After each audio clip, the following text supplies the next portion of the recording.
are live.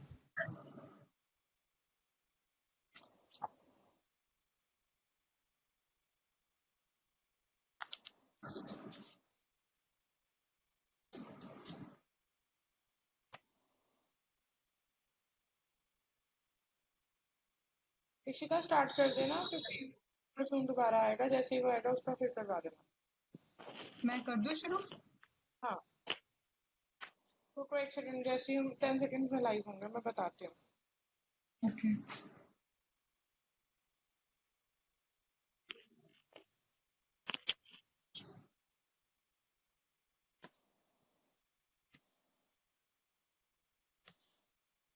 Start कर देना। We are live on Facebook now. कर दूं? जी।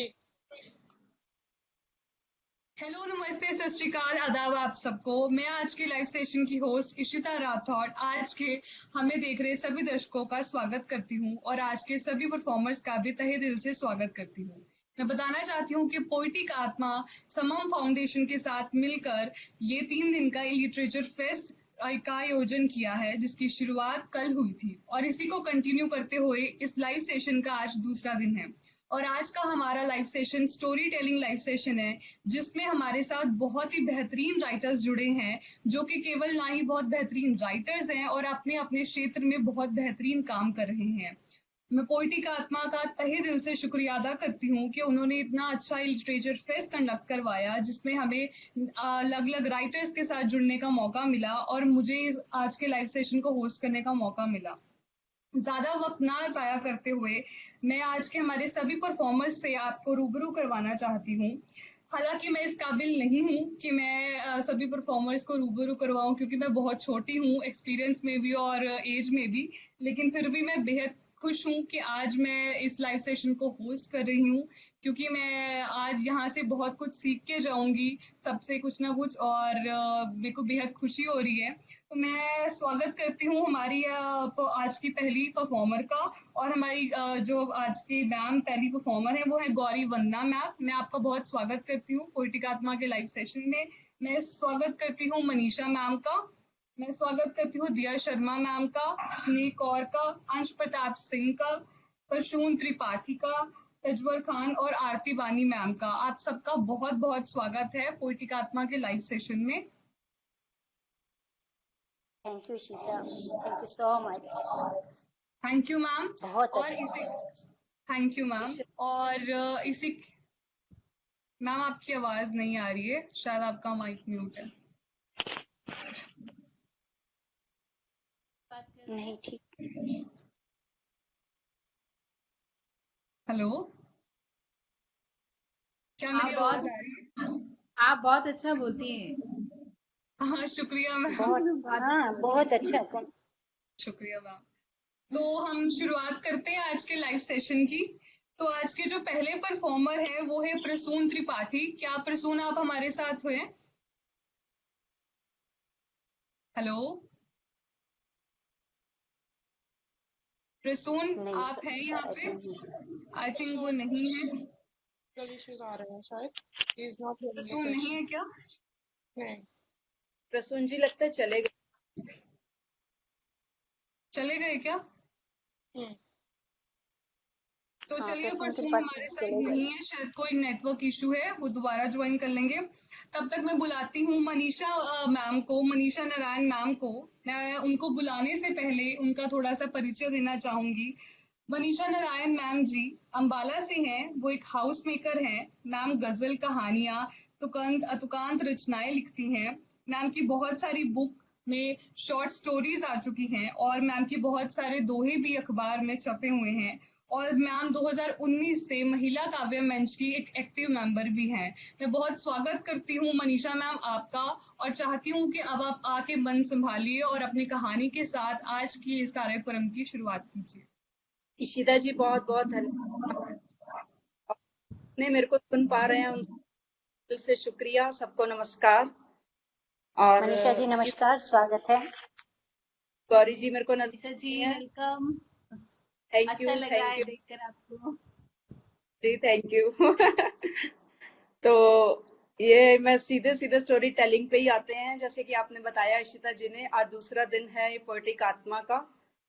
तो माँ शारदे को नमन करते हुए मैं अपनी एक पहली कहानी आप सबके आगे रखती हूँ। सुबह का इंतजार। क्या मैं शुरू कर सकती हूँ? सुन पा रहे हैं आप मेरे को?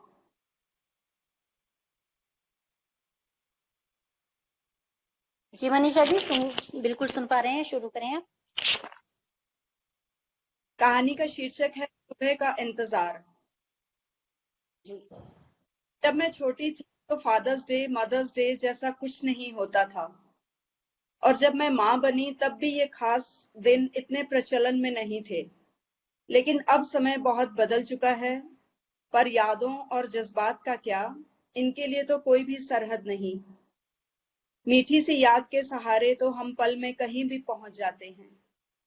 बात लगभग 30 वर्ष पुरानी है। कॉलेज में 12वीं कक्षा परीक्षा का अंतिम दिन। परीक्षा के बाद सभी सहपाठी इकट्ठे हुए और कहीं घूमने जाने के कार्यक्रम की रूपरेखा तैयार की जाने लगी।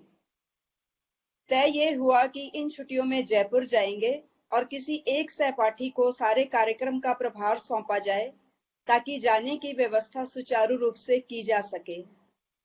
लगभग आधे घंटे बाद ये निश्चित हुआ कि कल कॉलेज के प्रांगण में ही एक तय समय पर अपने अपने रुपए जमा करवा दिए जाएं ताकि जाने के लिए बस इत्यादि का इंतजाम किया जा सके। मुझे भी जाना है जयपुर। मेरी सभी सहेलियां भी जाने को तैयार हैं। मैं अब नहीं जाऊंगी तो फिर कब जाऊंगी? ऐसे मौके बार बार नहीं मिलते। घर पहुंचते ही एक सांस में मैंने माँ से ये सब कह दिया और प्रत्युत्तर की प्रतीक्षा करने लगी। लगभग 10 मिनट बाद माँ ने खाना परोसते हुए कहा, बेटा धैर्य रखो, शाम को पिताजी को आने दो। तुम उनसे स्वयं ही बात कर लेना। कॉलेज की बात हो या कोई और व्यक्तिगत परेशानी या कोई और उलझन, मैं अपने पिताजी से बात करने में 1000 बार सोचती थी। ऐसा नहीं कि पिताजी बहुत गुस्सैल थे, डांटते थे, लेकिन मेरी नजर में पिताजी की छवि शुरू से ही अलग थी। हालांकि पिताजी हम भाई बहनों का बहुत ख्याल रखते थे, लेकिन उनसे बात करने की हिम्मत जुटा पाना मेरे लिए आसान नहीं था। उस शाम तक का समय व्यतीत करना मेरे लिए मुश्किल हो गया। पिताजी मानेंगे या नहीं मानेंगे, ऐसे सभी विचारों की उधेड़ बुन भीतर निरंतर जारी थी। जयपुर जाने की अदम्य चाह में मैं कभी प्रार्थना में दोनों हाथ जोड़ लेती तो कभी आंखें मूंद कर अपने आप को शांत करने की कोशिश करती। माँ भी बीच बीच में आकर समझाती, संयम रखो, इतनी अधीरता ठीक नहीं। पिताजी को आने दो, उनके आते ही अपने मन की हर बात कह देना। बार बार बस यही ख्याल आता कि पिताजी जाने के लिए हामी भरेंगे या नहीं। खैर समय अपनी रफ्तार से भाग रहा था और आखिर पिताजी का शाम को घर लौटने का समय भी आ गया। जिस प्रकार पांचों उंगलियां एक बराबर नहीं होती, ठीक उसी प्रकार हर बच्चा भी अपने आप में अलग और खास होता है। मैं पिताजी से कम ही बात कर पाती थी। मैंने माँ से कहा, माँ तुम जाकर पिताजी से बात करो ना। माँ ने कहा, नहीं, अपनी बात को स्वयं कहना सीखो। निश्चित रूप से सामने कही बात का ज्यादा असर होता है। हालांकि पिताजी हम भाई बहनों का बहुत ख्याल रखते थे, लेकिन मैं उनसे बात करने में सदा असहज रहती। थोड़ी हिम्मत जुटा तेज गति से, भागती धड़कनों परंतु धीमी गति से चहलकदमी करते हुए मैं पिताजी के पास गई और मैंने कहा, पिताजी 12वीं कक्षा के इम्तिहान खत्म हो गए हैं और अब हमारी छुट्टियां हैं। मेरी सभी सहेलियां जयपुर घूमने जा रही हैं, मुझे भी उन सबके साथ जाना है। पिताजी का इतना सुनना था कि पिताजी एकदम शांत भाव से बोले, बस इतनी सी बात? अच्छा बोलो, कितने रुपए चाहिए तुम्हें? ये सुनकर तो मेरी आंखों से मानो खुशी के आंसू छलक आए और मन तो जैसे पंछी की तरह हल्का हो गया। मेरे चेहरे पर मुस्कान देखकर माँ का चेहरा भी खिल गया। पिताजी मेरे पास आए और 3000 रुपए देते हुए बोले, लो बेटा, इनको कल जमा करवा देना। उन दिनों 3000 रुपयों का मूल्य भी अपने आप में अधिक था। मैंने सोचा, क्या सचमुच इतना सहज था पिताजी से बात करना? पिता प्रत्येक बच्चे के लिए धरती पर ईश्वर का साक्षात रूप है। वे अपनी संतान को सुख देने के लिए अपने सुखों को भी भुला देते हैं। मन ही मन मैंने उनका खूब धन्यवाद किया और उन रुपयों को एक नजर देखा तो ऐसा लगा जैसे उन रुपयों में निहित थी पिताजी की ढेर सारी दुआएं और आशीर्वाद। मेरा हाल तो अब ऐसे था कि जैसे मुझे पंख मिल गए हों उड़ान भरने को। बस इंतजार था तो सुबह का। उम्मीद है ये कहानी आपको पसंद आई होगी। बहुत सुंदर मनीषा जी, बहुत सुंदर कहानी थी जी, बहुत सुंदर। बहुत मतलब खूबसूरत थी मैम। हमेशा होता है हम से हमारी बात कहानी करते है कि माता पिता के मानना बहुत मुश्किल है हमारे लिए। हम कुछ और सोचते हैं, सदैव उनके मन में हमारे लिए कुछ और ही चलता रहता है। जैसे कहते हैं ना, ईश्वर जो करता है अच्छा ही करता है। हम सोचते कुछ और से ही माँ बाप के साथ है हमारे। हम सोचते कुछ हो रहे हैं लेकिन माँ बाप सदा हमारा भला ही चाहते हैं, हमारी नेकी चाहते हैं। बहुत सुंदर, बहुत अच्छी कहानी। बिल्कुल मैम, बिल्कुल आपने बिल्कुल सही बोला। बहुत खूबसूरत कहानी थी और बहुत अच्छे से हम सब कनेक्ट कर पाए आपकी कहानी के साथ। होता था ऐसे पेरेंट्स के साथ, खासकर अपने पिताजी के साथ। लेकिन आजकल तो बच्चे हैं अपनी बात बहुत आराम से कह देते हैं। लेकिन जब ये कहानी है इस परिप्रेक्ष्य में, कम से कम अभी जो 30 वर्ष पुरानी है, उस समय की मेरी ये भावनाएं हैं। मैम। बहुत बहुत आज के टाइम में भी हम कभी भी होता है कई बार मानने के लिए डर लगता है, बोलेंगे ना बोले, बोलेंगे ना बोले। तो ये चीज हर क्या होती है, तो बहुत ही प्यार तरीके से उस चीज को दर्शाया। बहुत ही उम्दा स्टोरी थी, मुझे बहुत अच्छा लगा सुनकर। थैंक यू इशिता जी, ये थैंक यू। एक झिझक रहती है ना पेरेंट्स से बात करते हुए, तो मतलब हिम्मत हौसला चाहिए होता है। और खास तौर पर अपने ऐसे कुछ स्कूल्स के प्रोग्राम्स के लिए तो बहुत मुश्किल लगता था। सच में मनीषा जी पुराना समय याद दिला दिया, स्कूल वाले दिन, कॉलेज पर वाले दिन। मेरे ख्याल से जो बहुत पेरेंट्स सुंदर। होते हैं वही हमारे सबसे अच्छे दोस्त होते हैं, और अगर हम एक बार ही हाँ अपने बिल्कुल पेरेंट्स को बिल्कुल। दोस्त बना ले तो बहुत आसान होता है। अब जैसे मैं अपनी बात करूं तो मेरी मम्मा मेरी बेस्ट फ्रेंड है। मतलब मेरा बिल्कुल कोई बेस्ट फ्रेंड नहीं रखा हुआ, she is my best friend, और उन्हें मेरी हर एक चीज के बारे में पता होता है। मेरे कॉलेज में क्या चल रहा है, मेरा कौन दोस्त है, मैं किससे बात कर रही हूँ, तो मुझे कोई टेंशन नहीं होती किसी चीज की, क्योंकि उन्हें सब पता होता है। और वो एज अ फ्रेंड मुझे ट्रीट करती हैं। बट ये नहीं है कि हाँ कि एज अ फ्रेंड करती है, जहाँ पे गलत होती हूँ, जहाँ कुछ समझाना होता है एज अ मदर भी मुझे डांटती हैं और समझाती हैं। और ये चीज मैंने रियलाइज की थी जब मैं 5th क्लास में थी। मुझे कई बार लगता था कि मैं अकेली हूँ, मेरा कोई दोस्त नहीं है, और उस टाइम पे मुझे मेरी मम्मा एज अ बेस्ट फ्रेंड के रूप में मिली। और तब से लेके आज तक हमारा बॉन्ड ऐसे है जैसे हम फ्रेंड्स हैं। मुझे कभी फील भी नहीं होता है कि वो मेरी मम्मा है। लाइक मेरे को लगता है कि वो मेरी फ्रेंड है। मैं चिल आउट होके आती हूँ कॉलेज से और मैं कुछ भी बिंदास उनको बोल देती हूँ कि मम्मा आज ऐसा हुआ ऐसा हुआ, और वो मेरे को अच्छे से फिर हर बात पे गाइड करती हैं और बताती हैं। तो आई थिंक माँ पेरेंट्स हमारे सबसे अच्छे दोस्त होते हैं। जी बिल्कुल बिल्कुल बिल्कुल। इशिता, सच्चा सच्चा दोस्त जो होता है वो गलतियों पर अगर ना डांटे तो दोस्ती कैसी। बिल्कुल सही वो बोला मैम सच्चा दोस्त आपने। सच में सच्चा वही दोस्त होता है वही जो है जो हमारी गलतियों पे गलतियों डांटे। पर सबसे पहले, बिल्कुल सबसे पहले वो गलतियां ही कुरेदता है कि यहाँ से खड़ा हो जा बेटा कान पकड़ के। बिल्कुल वही सच्ची और दोस्ती है। अगर कोई हाँ में हाँ जी, ऐसे ही मिलाता रहे तो वो तो और बहुत गलत पुराने हो वक्त जाता है, से आई उसमें थिंक फिर मुझे दोस्ती लगता है वाली कि बात नहीं अब तो रही। बहुत ही चेंज आया है पुराने समय से, और अब में तो बहुत अंतर है। लाइक आपके समय पे तो बहुत मुश्किल ज्यादा होता था पेरेंट्स से बात करना, आप शायद नहीं कर पाते थे उस टाइम पे। दहशत इतनी होती थी, माहौल ऐसा होता था कि अगर पापा ने घर में एंट्री किया, सब डिसिप्लिन एकदम शांत पीसफुल, अच्छा चीजें कुछ भी सुटेबल जगह अगर नहीं है उसको फटाफट दौड़ो रखो। मतलब ऐसा होता था जैसे पापा नहीं आ गए कोई बहुत बड़े हवा घर में आ गए। और पापा से जब दोस्ती हुई और जब पापा को समझा और जाना बड़े हुए थोड़े, तो लगा पापा से तो बेहतर कोई बेटी के लिए हो ही नहीं सकता दोस्त। रियली मम्मी पापा बिल्कुल बहुत अच्छे दोस्त होते हैं सच में। बिल्कुल मम्मी पापा भी अच्छे बहुत आज दोस्त सुंदर होते हैं, मनीषा जी आगे बात बच्चे भी बहुत अच्छे दोस्त होते हैं, है ना?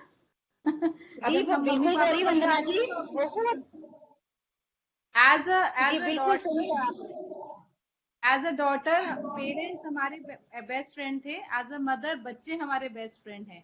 मैं ये चीज रियलाइज करती जी हूँ बिल्कुल बिल्कुल, मैं वही आपसे बिल्कुल, पूछने बिल्कुल। वाली थी मैम कि मेरा यही सवाल था, मैं पूछने वाली थी कि एज अभी एक टाइम पे आप एज अ डॉटर थी और आज आपके भी खुद के बच्चे हैं, तो कैसा आपको क्या डिफरेंस लगता है उस समय से और आज के समय में, कैसा क्या अंतर लगता है आपको? As far as me my views are concern, तो मुझे तो ऐसा लगता है कि माँ माँ ही होती है, पेरेंट्स पेरेंट्स ही होते हैं। वो तब का टाइम अब का टाइम, वो उस टाइप के हालात से, तब वो हमारे बेस्ट फ्रेंड थे।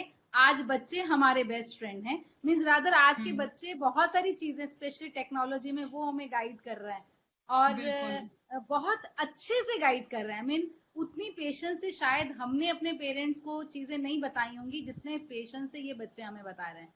तो दे आर द बिल्कुल, बेस्ट बिल्कुल फ्रेंड। सही। मुझे लगता नहीं इससे अच्छे फ्रेंड्स हमारे कोई हो सकते हैं। गौरी जी, माँ जी तो बिल्कुल, गुरु बिल्कुल, बिल्कुल। हाँ, है आजकल टेक्नोलॉजी के गुरु आवाज कट गई, मनीषा जी दोबारा बोलो। होते ही हैं, लेकिन आजकल टेक्नोलॉजी की बात की तो बच्चे आजकल हमारे गुरु हैं। राइट, जी बिल्कुल बिल्कुल, यार, बिल्कुल हाँ, सच में, बिल्कुल, बिल्कुल बहुत अच्छे। सही बात। इससे अच्छे चीज होने बहुत बिल्कुल। पूरे मैं आपको पूरे गांव बताऊं, का जब मेरे घर में कंप्यूटर आया था, अब से वो लगभग 10 साल पहली बात है। मेरी बेटी उस टाइम लगभग 3.5 साल की थी। तो मुझे ऑपरेट करना नहीं आता था, पीसी ऑपरेट करना मतलब नहीं था। हमारे टाइम में तो खैर कहाँ थे। तो एक दिन कहती, मम्मा आप कभी ना कंप्यूटर नहीं चलाते? मैंने कहा बेटा मुझे आता नहीं है। कहती हाँ मम्मा, आपको बिल्कुल कंप्यूटर में आने को। कहती आप तो नालायक हो। 3.5 साल की बेटी। मैंने कहा बेटा कहाँ से सीखा? कहती स्कूल में मैम कहती हैं जिन बच्चों को कंप्यूटर नहीं आता वो नालायक हैं। मैंने कहा अच्छा। कहती आओ मैं सिखाती हूँ। मतलब 3.5 साल की मेरी बेटी ने मुझे कंप्यूटर ऑपरेट करना सिखाया था। रियली मुझे इतना अच्छा लगा था ना उससे सीखते हुए, कि वो मोमेंट मुझे अभी तक याद है कि मैं कितनी खुशी से वो मेरी उंगली थाम के रूम की तरफ चल रही थी। और मम्मी मैं सिखाती हूँ आपको। मैंने कहा चल ठीक है। और फिर टॉप मेरी बेटी से आती मैंने सीखा। जी मनीषा जी बिल्कुल सही। आपकी शायद है। अगली एक कहानी रखूं। जी जी मैम, जरूर। ये बहुत छोटी सी कहानी है और यूं कह लीजिए कि घर घर की कहानी है। हालांकि अपवाद का है, लेकिन आप अगर ये लघु कथा सुनेंगे तो शायद इसके पीछे जो छिपा हुआ है वो आप सब समझ पाएंगे। कहानी का बिल्कुल स्वागत है। शीर्षक है कौन सा वायरस। ये मैंने अभी थोड़ा टाइम पहले ही लिखी, तो 2.5 महीने हुए। कहानी का शीर्षक कौन सा वायरस। क्या अम्मा सारा दिन सिर्फ तुम्हारे साथ लगे रहो? अभी खाने का मन नहीं है, अभी रख दो, बाद में खा लूंगी। कभी दूसरे का भी ख्याल कर लिया करो। बड़बड़ाती हुई मीता अम्मा के कमरे से बाहर निकल आई। रोहित के ऑफिस जाते ही मीता अम्मा की तरफ से एकदम बेपरवाह हो जाती। नई और पुरानी पीढ़ी में अंतर तो हमेशा से ही रहा है। घर के काम निपटाने के बाद मीता को और ढेरों काम थे। मोबाइल पर कैंडी क्रश खेलना, सहेलियों के साथ गप्पे लगाना, बस इसी में उसका सारा दिन हवा हो जाता। अम्मा जी अपना अधिकतर समय पूजा पाठ में व्यतीत करती। शाम को दफ्तर से लौटने के बाद रोहित अम्मा के पास गया और बताने लगा, अम्मा किसी वायरस का प्रकोप सारे दुनिया पर मंडरा रहा है। आज से कुछ दिनों के लिए मैं अब घर पर ही रहूंगा, दफ्तर का काम घर से ही करूंगा और तुम्हारी सेवा करूंगा। सब स्थिति को भांपने के पश्चात मीता कुछ चिंतित होकर सोचने लगी, कल से रोहित के घर रहने से तो अम्मा जी की तीमारदारी करनी होगी। अगले दिन प्रातः मीता अम्मा जी के पास गई और पूछने लगी, आज आप नाश्ते और दोपहर में क्या लेंगी अम्मा? थोड़ा पहले ही बता देंगी तो सही रहेगा, अभी से तैयारी कर लूंगी। और हाँ, अभी चाय ले आऊं क्या आपके लिए? अम्मा जी कुछ हैरान तो हुई, पर उन्होंने बड़े सहज भाव से जवाब दिया, ले आओ बहू। सर थोड़ा भारी लग रहा है, रात में ठीक से नींद भी नहीं आई, चाय चाय से कुछ आराम आ जाए। जी अम्मा बस अभी लाई, कहकर मीता रसोई में चली गई। अम्मा जी सोच में डूब गई, भला ये कौन से वायरस का प्रभाव है।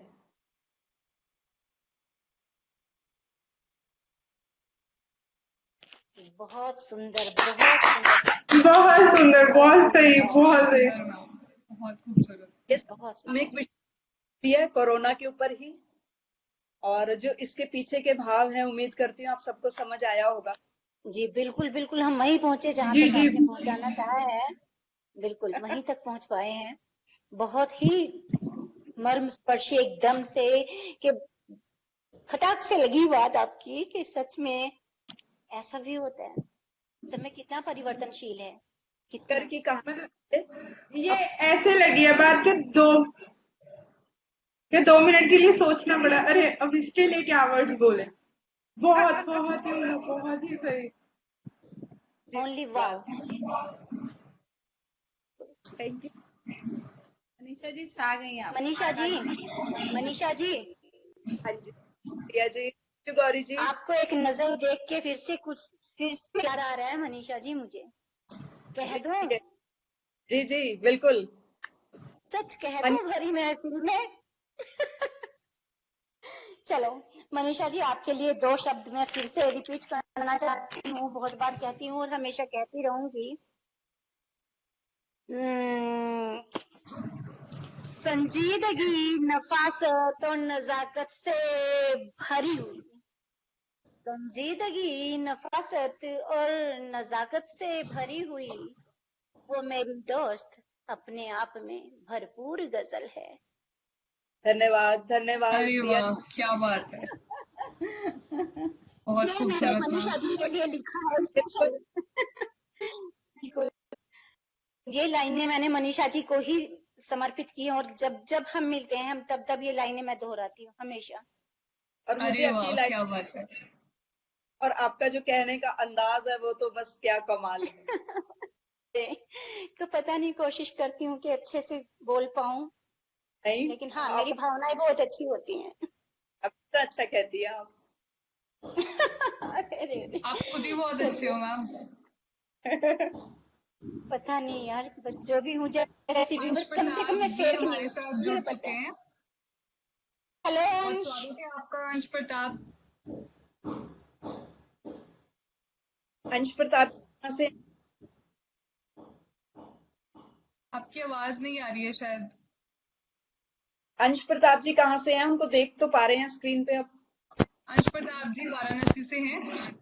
ओ अच्छा। आवाज आ रही जी अंश जी आ रही है, प्लीज आवाज थोड़ा सा ऊंची बोलेंगे, आपकी आवाज कम आ रही है। अब आ रही है? जी जी बिल्कुल, अब आपकी आवाज आ रही है। जी एक और छोटी कहानी है इशिता जी, रखी जाए फिर मैं जी विदा जी लूंगी। मैम, जरूर जी जरूर। जी मैम, स्वागत है। जी धन्यवाद। दिया जी ने तो सुनी हुई है, लेकिन पर मेरे को भी पर बहुत हमने अच्छी नहीं लगती है। सुनी है, हम जरूर सुनना पसंद करेंगे। और ये मेरी आप बीती है। जी कहानी का शीर्षक है यह भी क्या खूब रही। ये हिंदी प्रतिलिपि में भी मेरी छपी थी और इसको बहुत लाइक्स मिले थे, सबने इसको बहुत पसंद किया कहानी को। वाह, शीर्षक यह भी क्या खूब रही।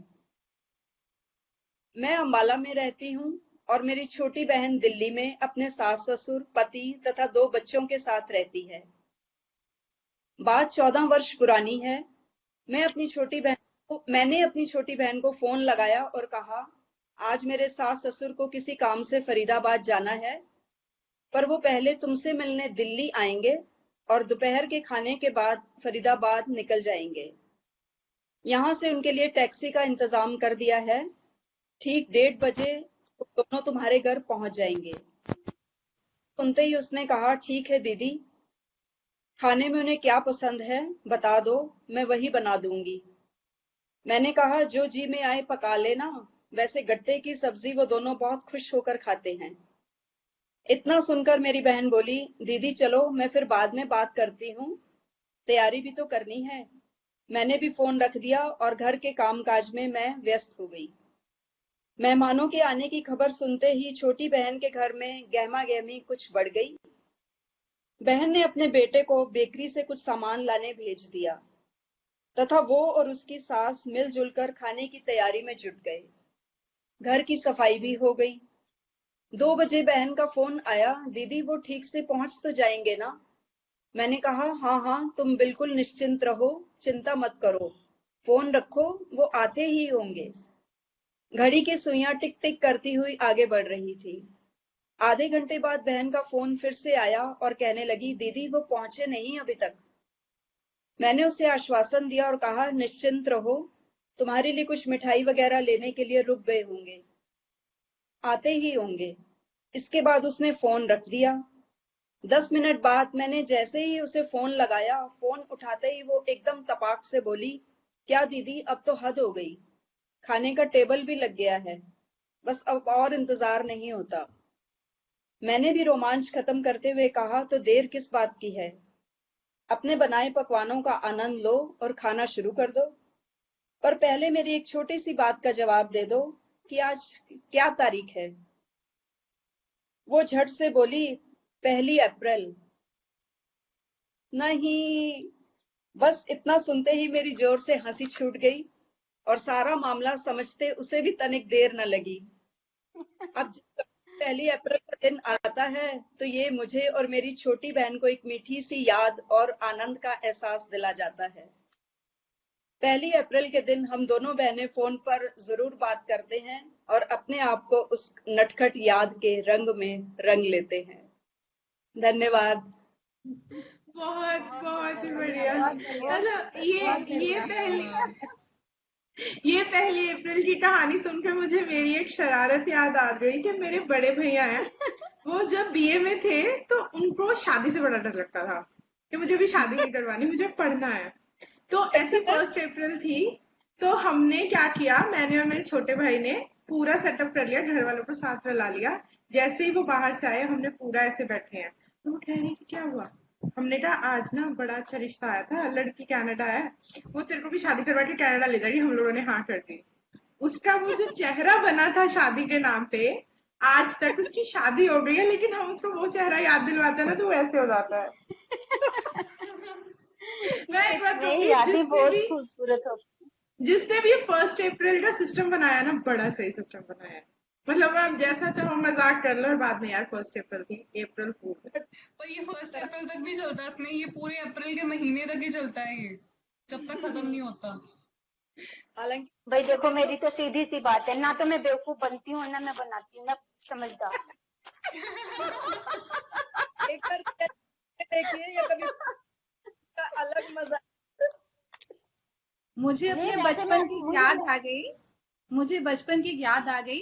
हम लोग 9 फ्रेंड्स एक साबुन की टुकड़ी को काटा और एक दुकानदार के पास लेके गए कि टॉफी आपसे लेकर गए थे और ये वापस करो, हमें दूसरी चाहिए। दूसरी टॉफी ले आए। छोटी सी टॉफी पार्ले जी की थी, या उस टाइम जो भी कंपनी होती थी, टॉफी थी वो। वापस लाए, उस छोटी सी टॉफी के 9 पीसेस किए हमने और फिर 9 लोगों ने बाप उसको रे, खाया। उसका स्वाद आज भी मुंह में आता है। बहुत खूबसूरत सच में। मुझे ना, वाह, वैसे क्या मैं शरारती बहुत हूँ, और मैं आज भी क्या शरारती हूँ और मुझे 1 अप्रैल की शायद जरूरत नहीं पड़ती। मेरा जब दिल करता है मैं दिन में कई बार 1 अप्रैल सेलिब्रेट कर लेती आपको देख के लग रहा है कि आपने बचपन में बहुत शरारत की होगी। अरे बहुत शरारती, मैं बताऊं ईशिता, मेरे घर कोई गेस्ट आते थे ना, तो मतलब जो मेरे फेवरेट गेस्ट अगर होते, मेरी उनसे अच्छी पटी, मैं उनको बोलती थी आप एक रात रुक जाओ, कल चले जाना। अगर किसी ने मेरा कहना नहीं माना तो मैंने पहले हाथ पैर जोड़ने रिक्वेस्ट करनी, फिर मैंने ना मानना तो मैंने क्या करना, उनकी सॉक्स और पैंट उठा के पहले जाओ। प्रिया जी आपकी आवाज छूट रही है। आपकी आवाज कट रही है। अब आई ठीक से? अब आई अ, जी? हाँ जी, हाँ आ जी। रही। जी, रुक हाँ, गई थी मैं बीच कह में। रही थी, मैं बोल रही थी कि अगर मेरे घर कोई गेस्ट आते थे और मेरी उससे अच्छे वाली पट गई, तो मैं उनको बोलती थी आप रुक जाओ थोड़ा टाइम और। अगर कोई दिन के दिन जाने लगता मैं कहती कल चले जाना। किसी ने नहीं रुकना होता तो मैं बड़ी रिक्वेस्ट करती, वो तब भी ना माने, मैं रोई भी वो तब भी ना माने, तो मैंने उनकी सॉक्स उठा के वो पानी में डिप करके रख देनी और पैंट भी। और इस बात पर मैं कई बार पीटी हूँ। शूज उठाकर घर में स्टोर रूम में छिपा के रख देने, उनके शूज उठा के छिपा दिए। और मैंने कहा मुझे तो पता ही नहीं है, पिट ली लेकिन नहीं बताया। मैंने कहा जब आराम से कहा था ना मत जाओ, तो कहना क्यों नहीं मानते।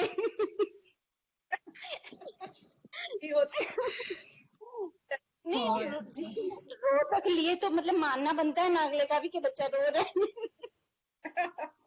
मैं ऐसी थी, बहुत शरारती थी मैं सच में। बचपन तो होता ही ऐसा है। बिल्कुल नहीं मनीषा जी, मेरा बचपन आज भी जिंदा है, मेरे बच्चे बड़े हो गए, मेरी बहुत बहुत अच्छी बात है। और बहुत अच्छी बात है, बचपन हमेशा जिंदा रहना चाहिए। बच्चे कितने भी आपकी वॉइस कट रही है। दीदी हमेशा बच्चे, अभी भी आवाज आ रही है, नेटवर्क की प्रॉब्लम शायद है। मुझे तो आ रही है आपकी आवाज क्लियर दिया जी। आप करीब हो ना अम्बाला में, ये दूर बैठी है। हम दूर है, हमें कट रही है ना जी। अब इसी कार्यक्रम को आगे बढ़ाते हैं और मैं अब हाँ, अगली परफॉर्मर को बुलाना चाहूंगी। तो अब मैं बुलाना चाहूंगी दिया शर्मा मैम को, जो कि अंबाला से हैं और मैम न्यूज एंकर रह चुके हैं। मैम पोइट्री लिखते हैं, कहानी लिखते हैं और मैम की एक बुक भी है जो जिसका नाम है शून्य से शिखर तक। और मैम की एक और बुक आने वाली है, शिखर से फतेह की ओर। और मुझे बेहद खुशी है ये बताते हुए कि आज आप हमारे साथ जुड़े हैं और मैं बहुत खुश हूँ और मुझे बहुत इंतजार है आपकी स्टोरी सुनने का। तो मैम मैं आपका स्वागत करती हूँ।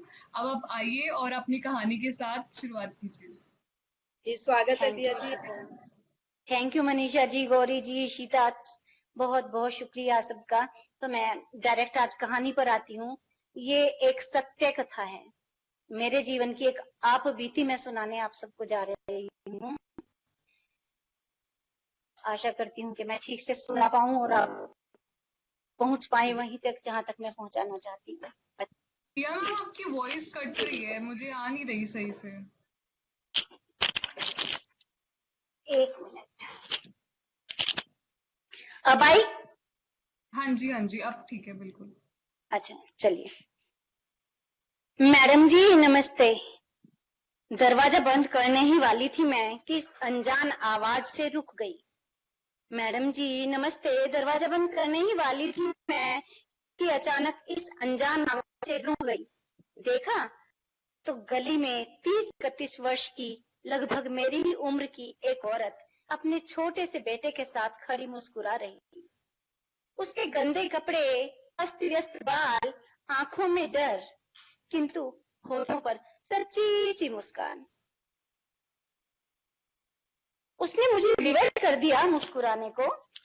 कुछ बोलती इससे पहले ही वह बोली, मैडम जी रोज शाम मैं आपको छत पर घूमते हुए देखती हूँ, भी बाहर आते जाते। मेरा बहुत मन होता है कि आपसे बात करूं, किंतु मैं डर से सहम जाती थी। बड़े लोग हैं, न जाने बात करें ना करें और डांट ही ना दें। और आज आपको सामने पाकर मैं खुद को रोक नहीं पाई मैडम जी। मैं अवाक सी प्रश्नवाचक दृष्टि से उसको देख रही। उसको नहलाने के लिए बोला। उसने कहा नहीं मैडम जी, फिर आऊंगी, मुझे खाना बनाना है, मैं कुछ सामान लेने जा रही हूँ, रात होने वाली है, मेरे घर में लाइट भी नहीं है। मैंने उससे आग्रह किया कि 2 मिनट बाद चले जाना, 2 मिनट तुम आओ। उसने सहर्ष स्वीकार कर दिया। उससे बैठाकर मैंने चाय चढ़ा दी और उससे पूछा, तुम कौन हो, कहाँ रहती हो, तुम्हारे परिवार में कौन कौन है? पल उसने सहमी और सोनी आंखों से मुझे निहारा और बोली, मैडम जी मेरा नाम मंजू है, मैं इसी गली के अंत में अपने 2 बेटों के साथ रहती हूँ। बड़ा बेटा 16 साल का और छोटा ये 2.5 साल का है। चाय पीते हुए मंजू ने मुझे बताया, यह घटना दिसंबर की सर्द शाम की है। मैंने एक नजर उसके प्यारे से मासूम बेटे पर डाली और कुछ बिस्किट और फल उसकी तरफ बढ़ा दिए। उस मासूम ने शरारत से मुस्कुराते हुए फल और बिस्किट ले लिए। बच्चे को सर्दी से ठिठुरते हुए देख मैंने मेरी बेटी के कुछ गर्म कपड़े मंजू को दिए और फिर आने को बोलकर उसको विदा किया। दरवाजे बंद करने लगी तो बोली, मैडम जी आप मुझे बहुत अच्छा लगता हो। मंजू एक्चुअल में आसाम से बिलोंग करती थी, तो वो पुल्लिंग को स्त्रीलिंग में और स्त्रीलिंग को पुल्लिंग में बोलती थी। मैडम जी आप मेरे को बहुत अच्छा लगता हो, आप मेरे को बहुत अच्छा लगा। और इतना प्यार इतनी इज्जत कोई किसी गरीब को नहीं देता, इतना कहकर मंजू रो पड़ी। मैंने उसको चुप कराया और कहा कि जब भी तुम्हारा मन हो आ जाया करो। लगभग 10 मिनट बाद घंटी बजी। मैंने दरवाजा खोला तो सामने मंजू। मैंने पूछा क्या हुआ, तो दोनों हाथ जोड़कर छल की आंखों से और भर्राई आवाज में बोली, मैडम जी आपने मेरे बेटे को गर्म कपड़े दिए, मैं आपको थैंक यू बोलने आया हूं। और यह कहकर वह फिर से रो। मैंने उसको बहुत प्यार से चुप कराया और कहा, मंजू मेरी तबीयत ठीक नहीं रहती, सुबह से आ जाना घर के कामों में मेरा हाथ बटाने के लिए। मंजू अपने घर चली गई, अपने काम में जुट गई। मंजू से मेरी पहली मुलाकात के परिणाम स्वरूप अगली सुबह ठीक 7 बजे मेरे घर के दरवाजे की घंटी बजी और सामने फिर से मंजू, एक बड़ी सी मुस्कुराहट के साथ।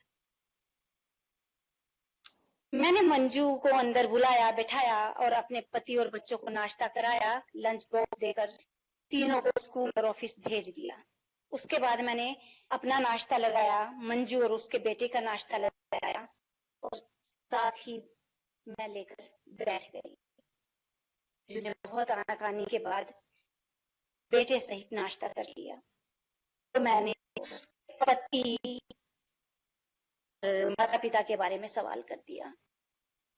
उसने बताया मेरे माँ बाप आसाम में हैं, 5 भाई बहनों में से बड़ी हूँ। और भरी भरी आंखों से उसने मुझे देखा और थोड़ा रूंधे गले से बोली, मैडम जी बड़ी भी हूँ और बदसूरत भी। मैं अंदर से बहुत दुखद सा माहौल महसूस कर रही थी। मैंने कहा, मंजू किसने कहा तुम बदसूरत हो? कहती, मैडम जी मेरे को पता है, मैं जानता हूँ मैं बदसूरत हूँ, उसी का तो सब कुछ भोग रहा हूँ मैं जीवन में। मैंने कहा, ऐसा नहीं कहते, ईश्वर की बनाई हर रचना बेहद खूबसूरत होती है, तुम बहुत खूबसूरत हो। बहते आंसुओं के साथ उसने बताया कि 13 साल की थी मैडम जी जब मेरी शादी मुझसे 20 साल बड़े एक पुरुष के साथ कर दी गई थी। जब मैं 13 साल की थी तो मुझसे 20 साल बड़े एक पुरुष के साथ मेरी शादी कर दी गई थी। और जब मैं 14 साल की थी तो मेरा बड़ा बेटा जन्म ले चुका था। बेहद पीड़ादायक था मैडम जी मेरे लिए, शारीरिक और मानसिक और हृदय आघात के साथ साथ सुखद एहसास कि मैंने बेटे को जन्म दिया है। अगर बेटी को जन्म दे देती तो जाने ससुराल में क्या दुर्दशा होती कि पहली बार लड़की लड़की को जन्म दे दिया। बेटे को पालने में मैं कब समझदार हो गई पता ही ना चला। और ठीक 1 साल बाद जब मैं 15 वर्ष की थी मैंने फिर से एक बेटी को जन्म दिया। लगातार 4 साल यह सिलसिला चलता रहा और मैं 2 बेटे और 2 बेटियों की मां बन चुकी थी मैडम जी जब मैं खुद जवान हुई, यानी कि मैं 18 साल। मुझे अंदर तक कहीं मंजू के शब्द अंदर तक झकझोर गए थे और मैं जड़वत उसको देख और सुन रही थी। भरी जवानी में मेरा शरीर अधेड़ हो चला था। घर व खेतों के कामों में, बच्चों के पालन पोषण में, शराबी निकम्मे पति द्वारा शारीरिक और मानसिक शोषण में, सास ससुर के तानों में और रोज रोज के लड़ाई झगड़ों से तंग आकर मैंने पति को दिल्ली जाकर कुछ काम करने को मना लिया और अपने 4 बच्चों को लेकर हम दिल्ली चले आए। घरों में सफाई का काम करने लगी, पति मजदूरी करने लगा। कुछ दिन आराम से गुजरे, किंतु मैडम जी बदकिस्मती कहाँ पीछा छोड़ती है। मैं तो मंजू थी और बदकिस्मती का तो मुझसे बड़ा गहरा नाता था। मंजू फिर से रो पड़ी तो मैंने उसे कहा, अगर मुझे सुनाना है तो चुप होकर सुनाए, ऐसे मुझे भी रोना आएगा। शांत किया, पानी पिलाया, फिर से उसकी कहानी सुनी। उसने बताया कि मैडम जी मेरे पति ने काम करना बंद कर दिया, शराब पीता और मुझे मारता। मैं घरों में झाड़ू बर्तन पोछा करती और खाना बनाती।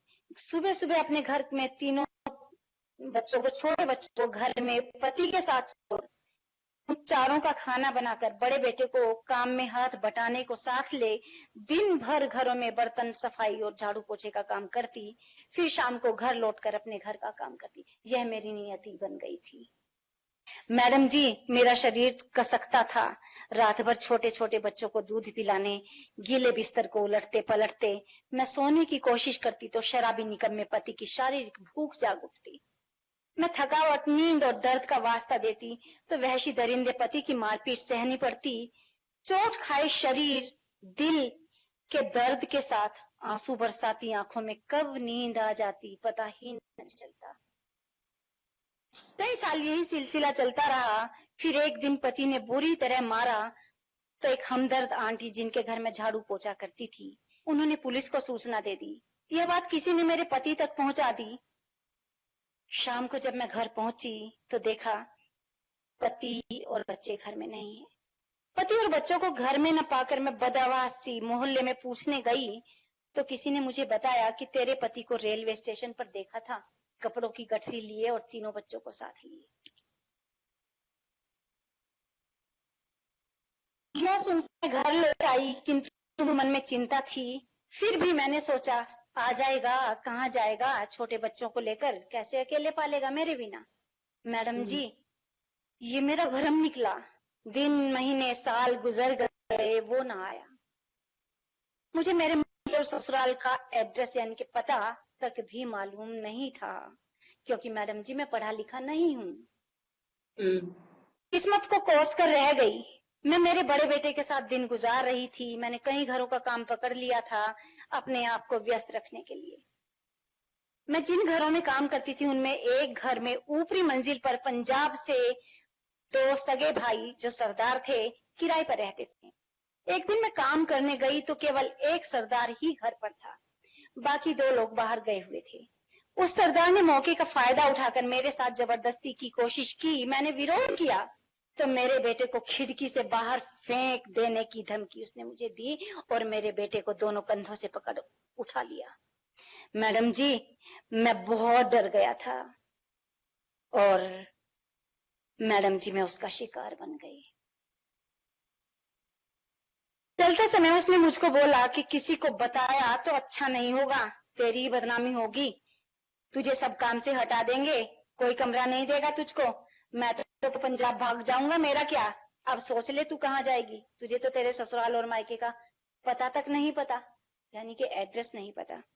मैडम जी मैंने डर के मारे ना किसी को कुछ नहीं कहा और वह सरदार जब तब मौका मिलते ही मुझको शिकार बनाता रहा और मैं बेसहारा उसका शिकार होती रही। अगले महीने मुझे पता चला मैं पेट से हूं तो मैंने माथा पीट लिया। उस सरदार को बताया तो वह मुकरने लगा। मैंने उसको धमकी दी कि आत्महत्या कर लूंगी, यहीं तेरे कमरे पर जहर खाकर मर जाऊंगा, तो वह डरने लगा और मैंने कहा कि मैं आंटी को आज ही ये बात बता दूंगी, मकान मालकिन को बता दूंगी। तो इस बात से वह डर गया और उसने कहा कि ठीक है थोड़े दिन रुक, मैं तुझसे शादी कर लूंगा। मैडम जी मैंने उसका विश्वास कर लिया और कुछ दिन बाद वह सरदार वहां से कमरा छोड़कर दूसरी जगह कमरा लेकर मुझे मेरे बेटे के साथ में ले गया।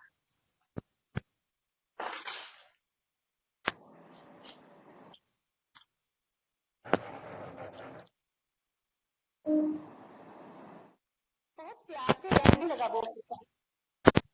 9 महीनों बाद मैंने उसके एक बेटे को जन्म दिया। उसने मेरी अच्छे से देखभाल की और पति की तरह वो मेरे साथ जीवन बिताने लगा। मैं बेहद खुश थी मैडम जी। एक दिन मैंने उसको कहा कि तुमने कहा था कि बच्चे के जन्म के बाद तुम मुझसे शादी करोगे, तो चलो अब मुझसे शादी बनाओ ना। मैडम जी उसने मुझे मना कर दिया नाकानी की, बहाने के लिए कि मैं चलूंगा, माता पिता मेरे बीमार हैं अभी, मैं उन्हें डराना नहीं चाहता, तो थोड़े दिन रुक। मैडम जी मैं थोड़े दिन से इंतजार के बाद फिर मैंने 1 महीने बाद उसको कहा कि अब तू मुझे लेकर चल। कुछ आनाकानी के बाद वह मान गया और उसने मुझे दोनों बेटों के साथ साथ लेकर चलने का वादा किया। और वह दिन भी आया जब वह मुझे दोनों बेटों के साथ लेकर निकल गया। मैडम जी मैं नहीं जानता था कि वह मुझे कहाँ लेकर जा रहा है, कौन सी जगह है, मुझे कुछ नहीं पता था। बस मैं उस पर विश्वास किया और उसके साथ चल दिया। यह घटना उन दिनों की है जब मैं चंडीगढ़ रहती। मैं 14 साल चंडीगढ़ रही हूँ। मैं दिया शर्मा। ये घटना उन दिनों की 10 साल पहले ये घटना है। मार्मिक आपकी कहानी दिया जी, जी बहुत क्या बोले? मार्मिक है बहुत। जी जी बिल्कुल, ये बिल्कुल एक एक शब्द मतलब इसका सच है। तो जिस गली में मैं और मंजू रहती, मंजू उसी गली के मुहाने रहती, जहाँ पर एक तरफ मतलब गली खत्म हुई थी तो एक तरफ मंजू रहती थी गली के एंड पर, और उसी गली के मुहाने पर जहाँ से गली स्टार्ट होती थी एक क्लिनिक था, सरदार डॉक्टर थे, है ना? तो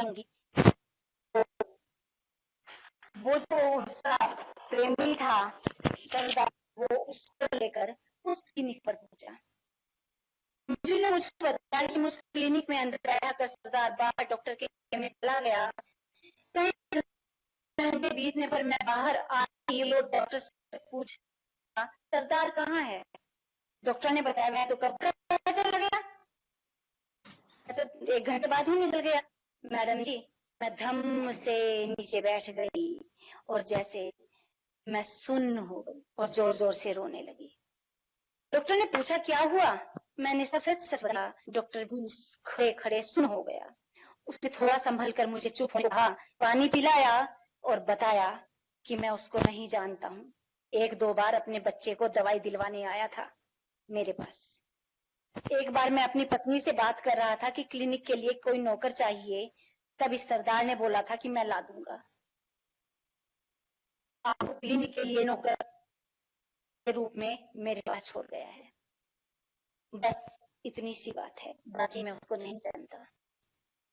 डॉक्टर ने समझाया, विश्वास दिलाया कि तुम सही जगह हो, सही हाथ में हो, हमारे साथ हमारे घर में रहोगी। शाम को क्लिनिक के बाद क्लिनिक बंद करके डॉक्टर मुझे अपने साथ अपनी गाड़ी में पंचकूला स्थित अपने घर ले गया।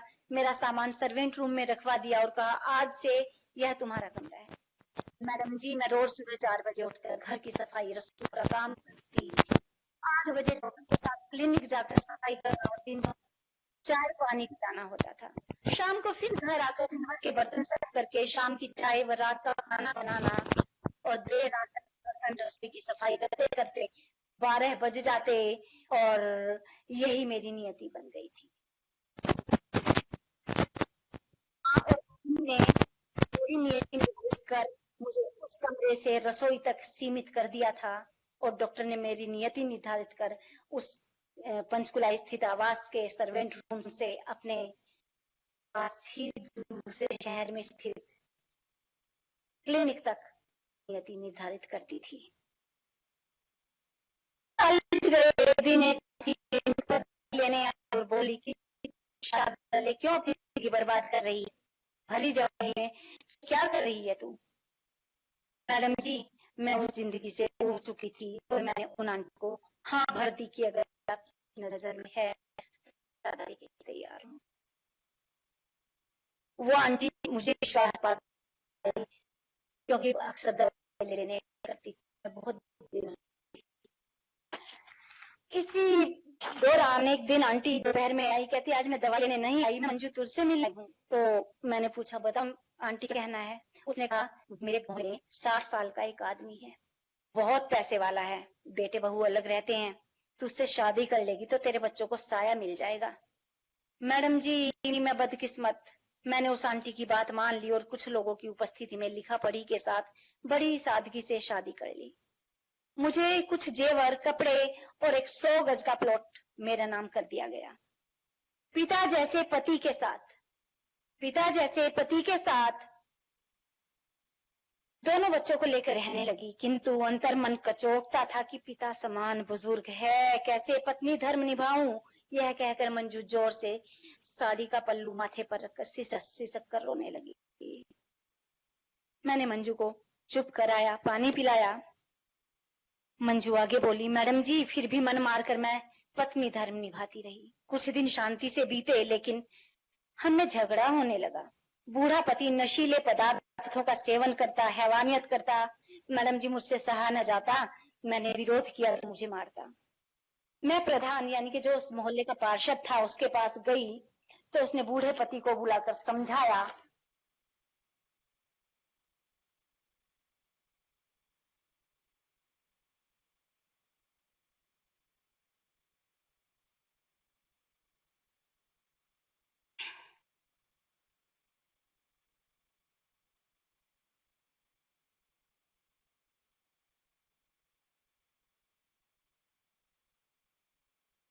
मैंने बूढ़े पति को समझाया, किंतु वह न माना और मुझको साथ रखने को मना कर दिया। उस दिन मुझे पता चला कि मेरी कानूनन शादी ही नहीं हुई थी, ना ही मेरे नाम कोई प्लॉट था। वह सब कागज झूठे थे। मैं अभागी, रोने के अलावा मैडम जी और क्या कर सकती थी। मैंने फिर से माथा पीट लिया। मैं प्रधान के पास गई तो प्रधान पार्षद ने बूढ़े पति को कहा कि तूने शादी तो की थी इससे, तेरी पत्नी बनकर रह रही तेरे साथ, तो इसको एक कमरा रहने के लिए दे, और जब तक मंजू चाहे रह सकती है, इसको तू नहीं निकाल सकता, और इसको हर महीने 500 रुपए तू राशन या के साथ में इसको 500 रुपए भी देगा। मैडम जी, बूढ़े को जबरन पंचों में बात माननी पड़ी। पार्षद ने कहा कि मंजू को तुम फोर्स नहीं करोगे कि तुम इसको अपने घर से निकालो। मंजू जब तक चाहे रह सकती है, और जब यह स्वयं यह कमरा छोड़ना चाहे तो छोड़ सकती है। उसके बाद कमरे का मालिक तू होगा।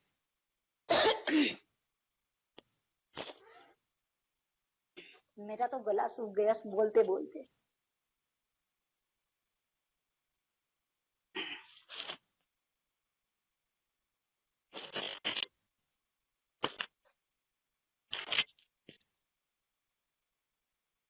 मैडम जी, अब मैं उसी कमरे में रह रही हूँ अपने दोनों बेटों के साथ, और 2-3 घरों में काम करके गुजारा कर रही हूँ।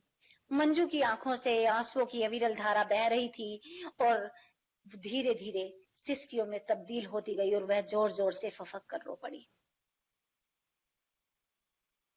उसने बताया कि बड़ा बेटा भी मैडम जी आंख दिखाने लगा है, पिता की तरह ही शराबी और निकम्मा बन गया है। कमरे में पड़ा रहता है, पैसे मांगता रहता है, खाता है और मुझसे झगड़ता है, और मना करती हूँ तो मुझ पर हाथ उठाने लगा। मैंने मंजू को घर में और उसके बेटे को समझाकर मेरे पति ने अपनी कंपनी में काम पर रखवा दिया। अब मंजू को 2 तरह से आमदनी बढ़ गई थी। घर में मैं उसको के पैसे देने लगी थी, और उसके बेटे को मैंने पति की कंपनी में रखवा दिया था। मंजू ने ईमानदारी से काम किया, मेरे घर में उसको बराबर सम्मान मिलता। मेरी तबीयत खराब होती तो मंजू रोने लगती। एक बेनाम रिश्ता टूट गया था उस मंजू से मेरा और मेरे परिवार का। मैंने मंजू का बैंक में खाता खुलवाया और कहा कि 4 घरों के पैसे में से 2 घरों का पैसे से अपना खर्च चलाओ, बाकी 2 घर के पैसे भविष्य के लिए जमा करो। उसके छोटे बेटे को मैंने स्कूल में दाखिला करवाया। मंजू बहुत खुश रहने लगी थी। मेरे घर में ही समय बीतने लगा।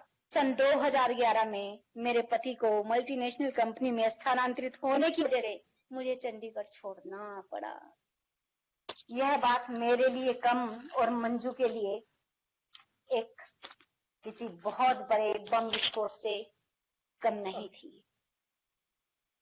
मैंने मंजू को बुलाया और मंजू को बताया कि मंजू, ऐसे ऐसे मुझे जाना होगा। तो मंजू को थोड़ा सा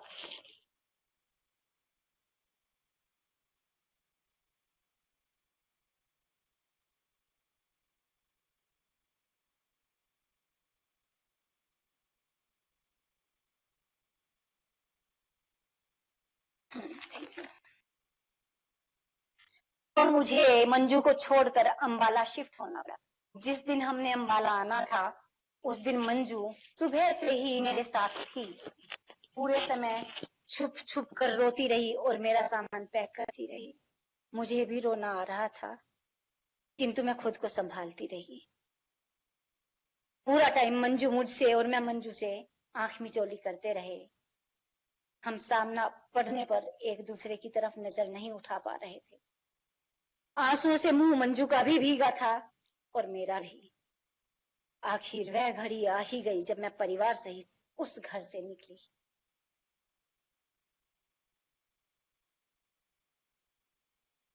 मेरे कदम घर से बाहर की ओर पड़े ही थे कि एक जोरदार सिसकी से मैं खुद को रोक नहीं पाई और मैंने पलटकर मंजू को गले से लगा लिया। मंजू जोर से रो दी। उसके रोने की आवाज सुनकर मोहल्ले के लोग भी बाहर निकल आए। कुछ मोहल्ले के लोग जो मेरे साथ पहले से थे सभी रोने लगे। मुझे लगा दूसरी बार मेरी विदाई हो रही है। मैं बोल नहीं पा रही थी, शब्द फूट नहीं रहे थे और सामान से लदी गाड़ी के पास खड़ी मंजू सिर्फ रो रही थी। सिसकियां, उसके हार्ट बीट को मैं सीधे सीधे महसूस कर रही थी। मुझे लग रहा था कि कहीं ये बेहोश होकर ना गिर जाए। मैंने उसे बहुत प्यार से समझाया, कहा मंजू हम मिलते रहेंगे, मैं तुम्हें अंबाला बुलाऊंगी। मंजू फिर से रो पड़ी और उसने मेरा हाथ थाम लिया। जैसे ही मैं गाड़ी की तरफ बढ़ी उसने पकड़कर, मंजू मुझसे ज्यादा स्वस्थ थी, उसने मेरा हाथ पकड़ा और मुझे अपनी तरफ खींच लिया। कहती मैडम जी मेरा तो माँ, मेरा तो बाप, मेरा तो सब कुछ आप थे, आप मेरे को क्यों छोड़कर जाते हैं? मैडम जी मत जाओ। मैं समझ नहीं पा रही थी कि मैं क्या करूं। फिर आखिर मुझे तो आना ही था। मैं गाड़ी की तरफ बढ़ी। मैंने गाड़ी की खिड़की खोली और बैठते हुए मंजू को सांत्वना दी। मंजू मैं आऊंगी और तुम्हें भी बुलाऊंगी। मंजू को इतना कह मैं गाड़ी में बैठने को मुड़ी तो वो फिर से जोर से रो पड़ी और बोली मैडम जी भूल मत जाना, भूल मत जाना। मैं निशब्द थी। मंजू उम्र में मुझसे थोड़ी सी बड़ी थी लेकिन उसकी वफादार परिवार के प्रति श्रद्धा ने मुझे कब उसकी नावक बना दिया था ये मैं खुद भी समझ नहीं पाई। हमारी गाड़ी जब तक आंखों से ओझल न हुई तब तक मंजू खड़ी हुई हाथों से बुलाती रही और रोती रही और जोर जोर से चीखती रही, मैडम जी मुझे मत भूलना। अंबाला पहुंचकर मैंने मंजू को फोन किया। तब तक वह रो रही थी। कई साल तक मैं उसको फोन करती रही, बुलाती रही, परंतु समयाभाव से न वह आ सकी और न ही मैं उससे मिलने जा सकी। कुछ समय बाद उसका फोन नंबर बदल गया, शायद फोन खराब हो गया हो। उसके बाद मैंने अपनी गृहस्थी की तरफ थोड़ा सा मैं भी मुड़ गई और मैं मंजू को थोड़ा सा ने तो नहीं कह सकते लेकिन हाँ मैं परिवार में व्यस्त हो गई तो मैं मंजू से कोई संपर्क नहीं कर पाई। अभी पिछले साल फिर से मैंने मंजू को याद किया और मोहल्ले में मेरी वहां पर एक दोस्त हुआ करती थी। अब सबके मेरे पास हो गए थे तो मैंने फेसबुक खोली और फेसबुक से मैंने अपने कुछ इष्ट मित्रों को हटा। फाइनली मेरी एक बहुत अच्छी सी दोस्त मिली और मैंने उसे मैसेंजर में उसका नंबर मांगा, फिर उसको कॉल किया, फिर उसको कहा मामा और मंजू से मेरी बात करा। और मैं उस मित्र का भी धन्यवाद करना चाहूंगी, उसने मुझसे मंजू से बात कराई और आज और मैं मंजू दोनों फिर से संपर्क में हैं। बस इतनी सी थी ये कहानी मंजू की। धन्यवाद आप सबने सुना। बहुत अच्छे दिया जी। धन्यवाद मनीषा जी।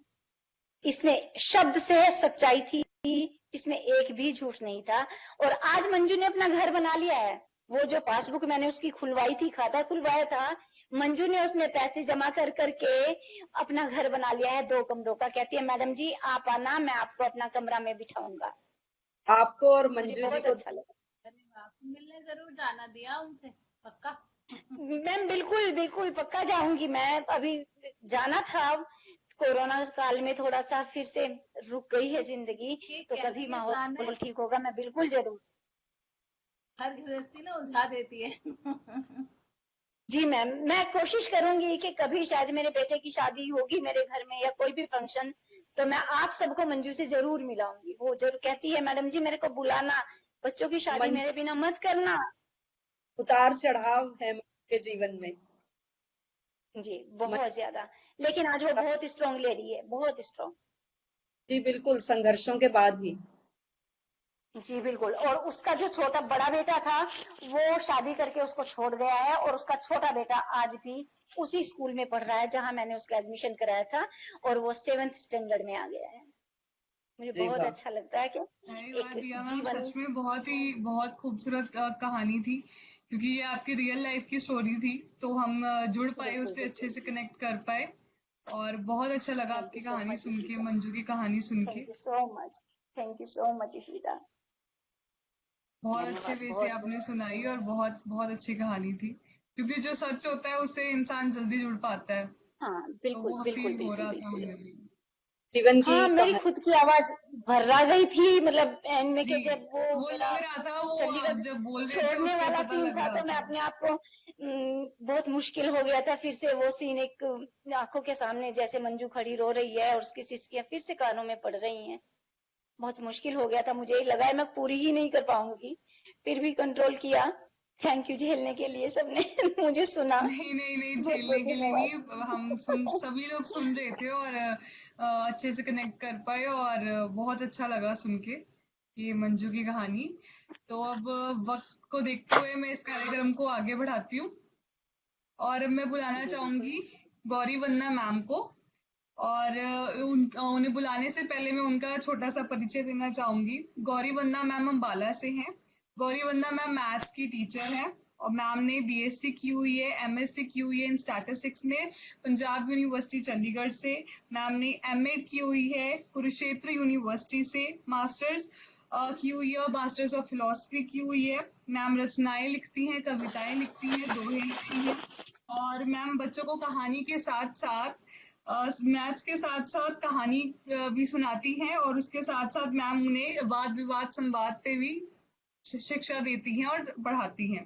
तो मैम गौरी वंदना मैम, मैं आपका बहुत स्वागत करती हूँ, और मैं चाहती हूँ कि अब आप आके मंच को संभालें।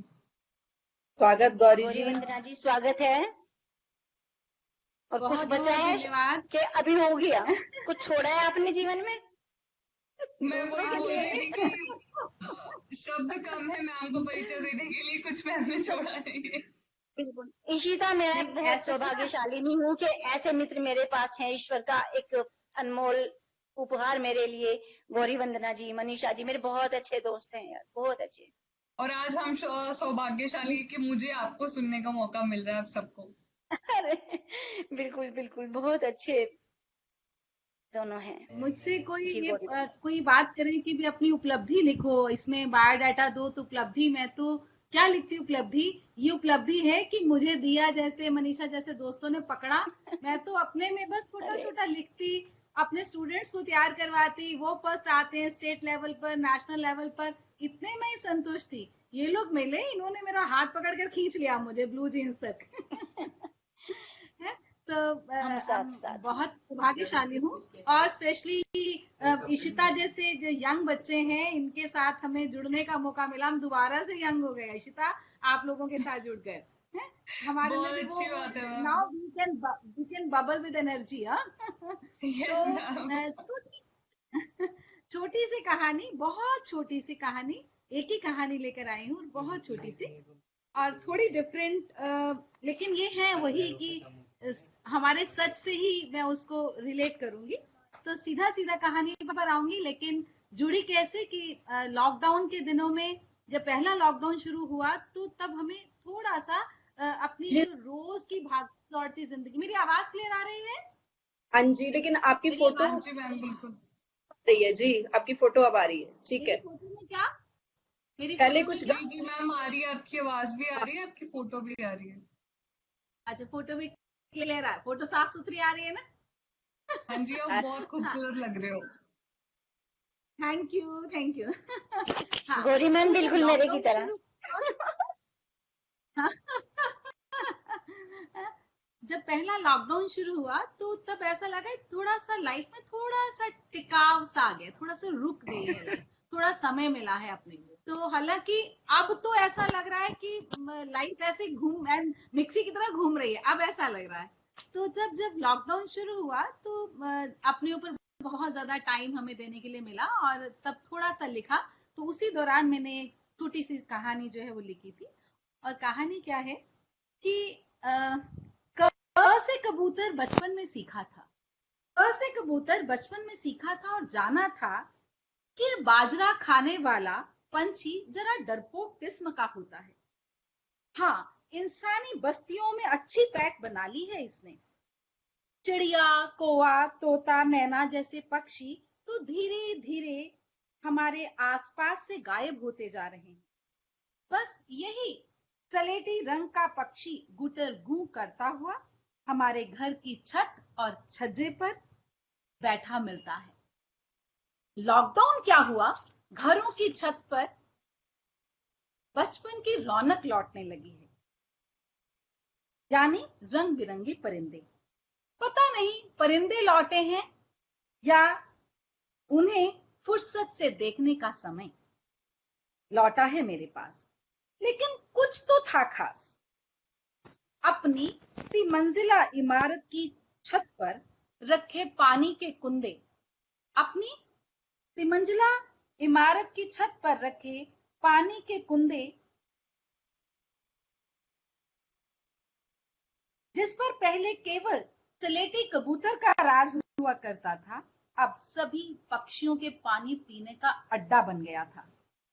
हाँ, वाह। सुबह सुबह 2 घंटे के योगाभ्यास में मैंने लॉकडाउन के शुरू में काफी देर तक, मतलब कुछ महीनों तक लगातार 2 घंटे का योगाभ्यास किया। अब वो कम हो गया क्योंकि अब मैंने बोला ना लाइफ मिक्सी की तरह घूमने लगी है। हाँ, सुबह सुबह 2 घंटे के योगा अभ्यास में इन नभचरों की बहुत सी गतिविधियां संज्ञान में आने लगी थी। मैंने एक सुबह भोर में पानी के कुंदे को ब्रश से साफ करके स्वच्छ जल से भरकर रखा था और फिर जूम योग की कक्षा में मग्न हो गई थी। अचानक परिंदों के शोर से मेरी ध्यान निद्रा टूटी। सलेटी कबूतरों की टोली काले कौवे पर बरस रही थी। ठीक से पानी पीना नहीं आता क्या? सारा पानी गंदा कर देते हो।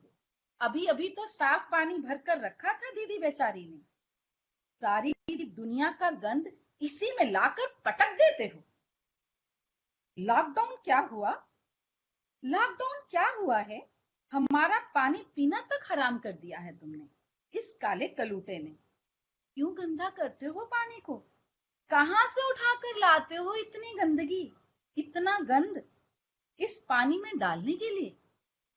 लेकिन कागा था कि किसी की नहीं सुन रहा था। लेकिन कागा था कि किसी की नहीं सुन रहा था। बस काव काव करता हुआ थोड़ी दूर बैठकर चोंच रगड़ रहा था। मैंने कागा की ओर घूर कर देखा।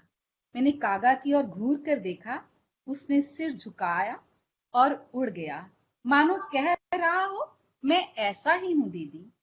मैं अपने आसन से उठकर पानी तक पहुंची और हैरान रह गई।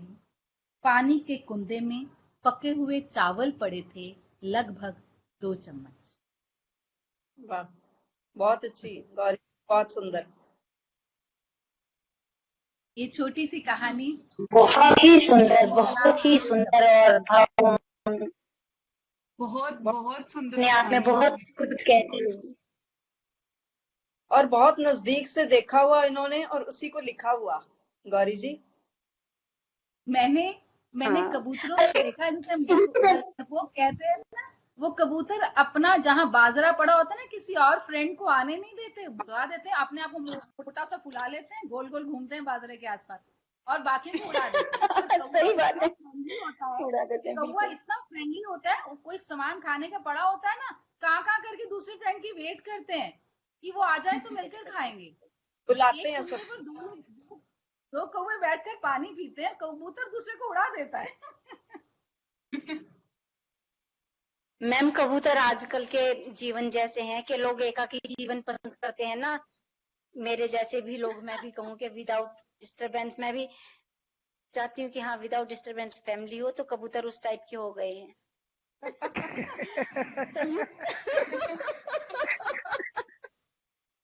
है ना, ज्यादा देर मतलब किसी, ठीक है, अभी कोई मन ऐसा है कि मन पसंद है, फेवरेट वही है कि जिससे मन मिलता है तो आ जा, नहीं तो जा जा। हर का भी अपना स्वभाव होता नहीं, कोई फेवरेट है तो आ जा, आ जा, और नहीं तो जा जा, जा जा। हर एक बात को क्यों प्रैक्टिकल वे में, नहीं, हर एक बात को प्रैक्टिकल वे में लेके उसको हंसाने का हुनर ना कोई दिया जी से सीखे। मतलब सही बात, एक मैं एक यही चीज बोलने वाली थी। नॉर्मल लाइफ में जोड़ के अरे मैं बाप तो रे, कह रही हूँ एक अलग से सेगमेंट शुरू करते हैं, रोज रोज की बातें दिया मैम के साथ, जिसमें वो रोज रोज की बातों में आपको ऐसा हुनर सिखाएंगे आपको कि आप हर सीरियस बात पे हंसने लगोगे। टाइटल बहुत सुंदर स्नेह, एक बात कहूँ स्नेह, एक बात कहूँ, जी आजा आजा। जरूर जरूर, बस उठाती हूँ स्कूटी किसी दिन, ज्यादा रास्ता नहीं है पटियाला से आजा अम्बाला आजा, का। बिल्कुल बिल्कुल, आजा आजा। और मैं कबूतर वाली मैम से भी मिलाऊंगी फिर। Sure sure. बहुत सुंदर कहानी, सच सच में में गौरी बहुत वंदना जी, बहुत ही बहुत सुंदर। खूबसूरत थी आपकी कहानी गौरी मैम, बहुत खूबसूरत थी और बहुत छोटी थी, और उस मतलब छोटी कहानी ने बहुत मतलब अच्छे से बयां कर दिया बहुत कुछ, और बहुत अच्छा लगा आपकी कहानी सुन के। अब मैं आगे बढ़ती हूँ और अब मैं बुलाना चाहूंगी अंश प्रताप सिंह को, और अंश प्रताप सिंह जी का मोस्ट परिचय अवेटेड मैं पर्सन, देती हूँ। हाँ जी। मोस्ट अवेटेड बंदा। अंश प्रताप अबे सिंह, तेरा अरे मैम, है ना। नहीं सच में, मैं तो भाई अंश को सुनने को और मिलने को बड़ी उत्सुक थी। भाई मैं अंश को भी सुनूंगी कल, तो हम भी सब स्नेह को उत्सुक है, बाद और में, अभी पहले अंश अंश को। आके शुक्रिया मैम, अंश आके ये सुनाएंगे तो अपनी बड़ी बात कहानी। है मेरे लिए। अरे मैं बस यही है कि मैं हमेशा, बस तुम लोग मेरे दिल में बसते हो सच्ची में, इससे ज्यादा कुछ नहीं कहने को मेरे पास है। बहुत बड़ी बात है बहुत दिया जी। शुक्रिया आपका, बहुत ये बड़ी बात है हमारे बहुत लिए। बड़ी चीज हो गई मैम। जी।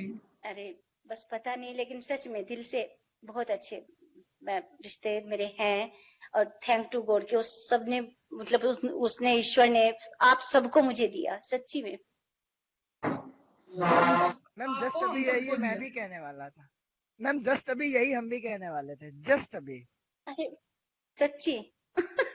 चलो ठीक है, मैंने कह दिया सबकी तरफ से। चलिए सुनते हैं हम अंश को।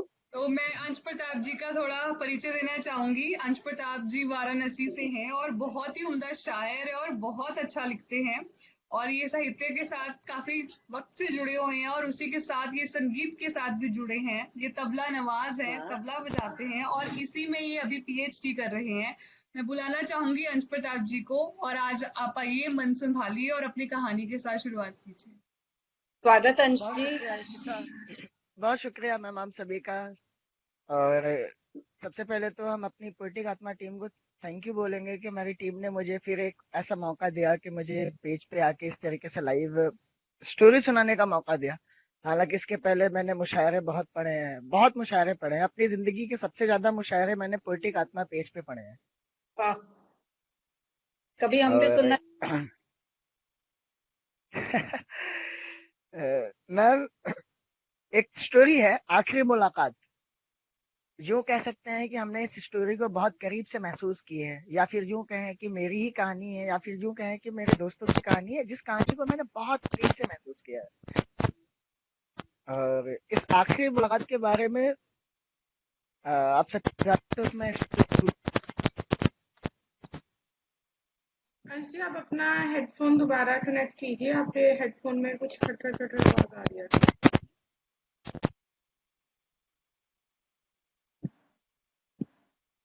हाँ अब सही है, आपकी आवाज नहीं आ रही है। मुझे लगता है उनको कुछ ऑफ करना पड़ेगा अपना माइक्रोफोन।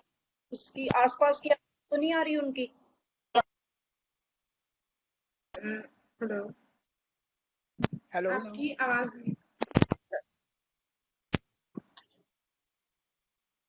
हेलो, जी अंशु कहिए।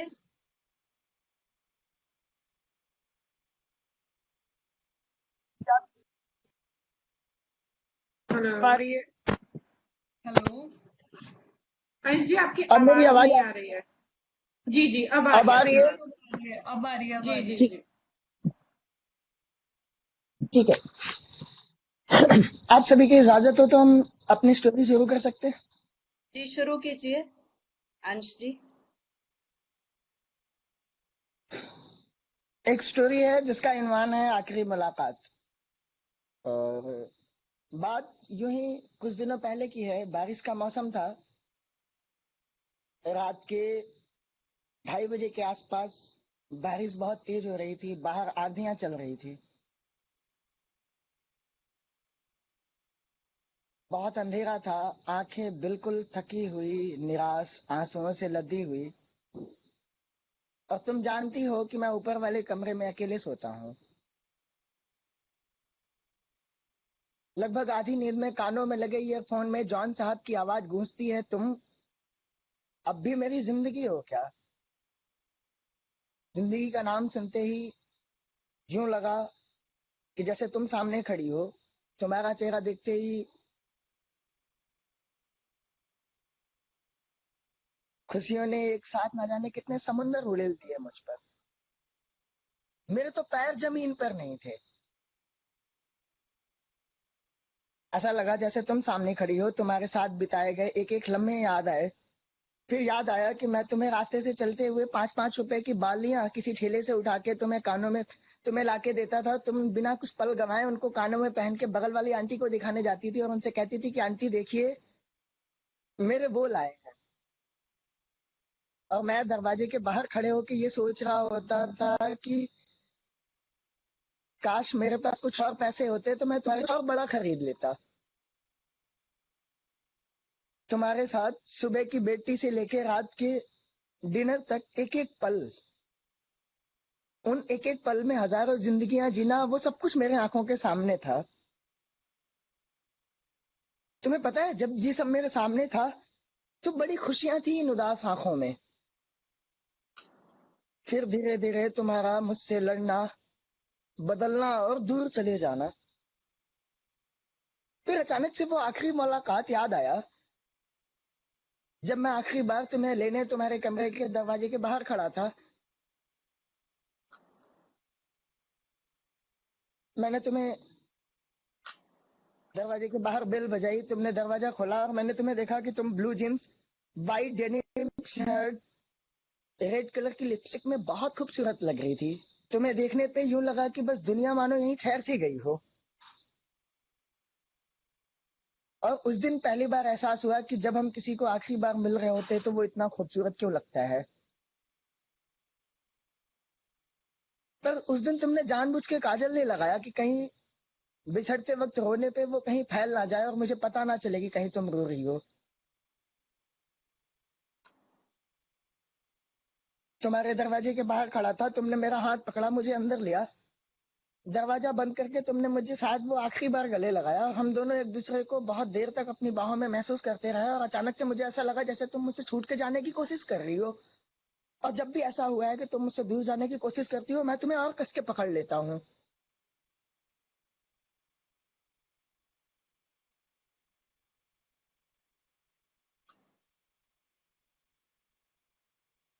जब मुझे यूं लगा कि कहीं तुम मेरी बाहों में टूट ना जाओ, मैंने तुम्हें अपनी बाहों से आजाद किया और देखा कि तुम मुझसे 2 कदम पीछे खड़े होकर मुझसे ये कह रही हो कि जल्दी करो, जल्दी करो, जल्दी करो, मुझे जाना है।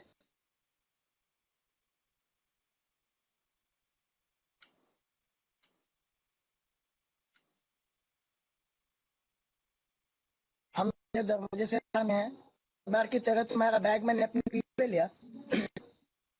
हम अपनी बाइक पे बैठे, निकल पड़े एक ऐसे सफर के लिए जो हमारा आज का आखिरी सफर है। इसके बाद फिर हम जिंदगी भर चलेंगे तो, लेकिन कभी साथ नहीं चलेंगे।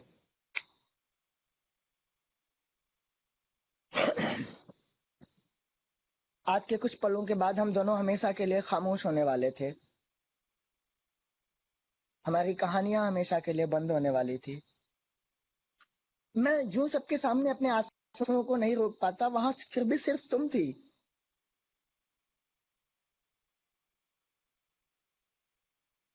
मैं अपना सब कुछ खो दिया उस हताश लम्हे में।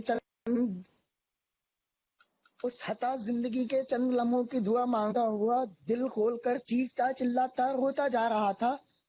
शायद तुम्हें यूं लग जाए कि तुम्हारे जाने से ये मर जाएगा और तुम रुक जाओ, लेकिन नहीं।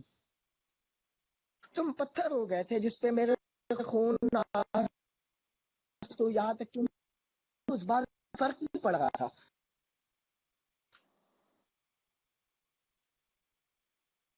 लगा इसमें हमारा बस आया। हमने गाड़ी रोकी तो बाइक से नीचे उतरी। तुम्हें प्यास लगी थी, तुमने पैसे दिए। मैं रोड क्रॉस करके उस तरफ तुम्हारे लिए कोल्ड ड्रिंक की बोतल लेके आया। जैसे मैं उस तरफ ही खड़ा था, अचानक से देखा कि तुम अपनी बस में बैठ चुकी हो और मुझे इशारा कर रही हो अपने हाथों से कि जल्दी करो, जल्दी जल्दी करो, जाना है मुझे। यूं सोच रहा था इस लम्हों में अपनी में हमें हमें रखना हो, उससे तू दूर इतनी जल्दी क्यों है?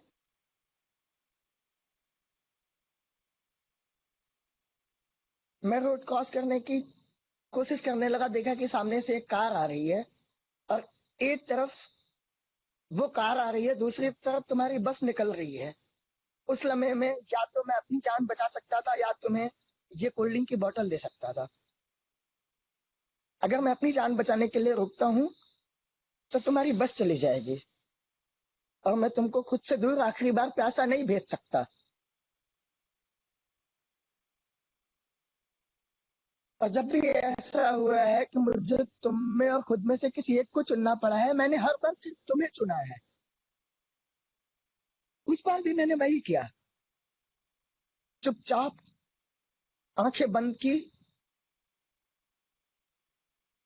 रोड क्रॉस करने लगा। वो कार मेरे ठीक पास आके बहुत तेजी से ब्रेक मारी और उसने बहुत तेज से आवाज दिया कि ओए, पागल है क्या? तब तक उसका एक पहिया मेरे पैर के पंजे से चढ़ के आगे निकल चुका था। मैं सच बताऊं, बहुत दर्द हुआ, लेकिन वो दर्द तुम्हारे दूर जाने के दर्द से बिल्कुल कम था।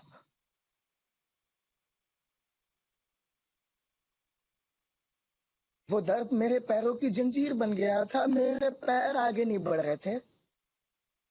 मैंने वो जंजीर तोड़ के अपने पैर आगे बढ़ाए, तुम्हें वो कोल्ड ड्रिंक की बोतल दी, तुमने बोतल ली, अपना खिड़की से हाथ अंदर किया और तुम्हारी बस मेरी आंखों से दूर दूर दूर दूर दूर दूर बहुत दूर चली गई। तुम्हें पता है, मैं आज भी वहीं खड़ा हूँ, ताकि जब तुम्हारी जिंदगी में तुम्हारी बस में कभी ब्रेक लगे, तुम्हें झटके लगे, तुम नीचे गिरो, तुम्हें उठाने वाला कोई ना हो और तुम फिर अपनी खिड़की से पलट के पीछे मेरी तरफ देखो और मैं तुम्हें वहां खड़ा ना मिलूं, तो क्या ये मेरी मोहब्बत की तौहीन ना होगी?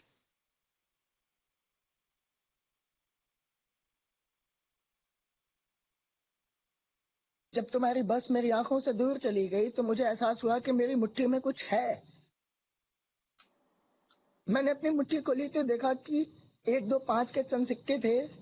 वो उन पैसों में से बाकी रह गए थे जो तुमने मुझे दिया था। और तुम्हारे जाने के बाद मुझे ये महसूस हुआ कि मुझे अपने प्यार में ये चंद सिक्के ही हासिल हुए थे। क्या क्या मेरे प्यार की कीमत ये चंद सिक्के ही थी? मैंने उन सिक्कों को तुम्हारी अमानत समझकर जेब में डाली, बाइक घुमाई, घर वापस आ गए। घर वापस आए, शायद ये तीसरी रात थी। आधी नींद में उन सिक्कों को अपने हाथों में लेके खूब दूर ऊपर आसमान में भगवान की तरफ फेंक कर ये कहना कि मुझे नहीं चाहिए ये सिक्के, इसके बदले मुझे मेरा वो लौटा दे भगवान। जिस तरह अभी सब कुछ खामोश है, उस वक्त भी ऐसे ही सब कुछ खामोश होता है। मैं फिर उतनी ही तेज आवाज में चिल्लाता हूँ कि कोई है, कोई सुनता क्यों नहीं, कोई वापस ला दे उसे। सीना दहक रहा हो तो क्या चुप करे कोई, क्यों ना चीख चीख कर गला छीन ले कोई। अलविदा।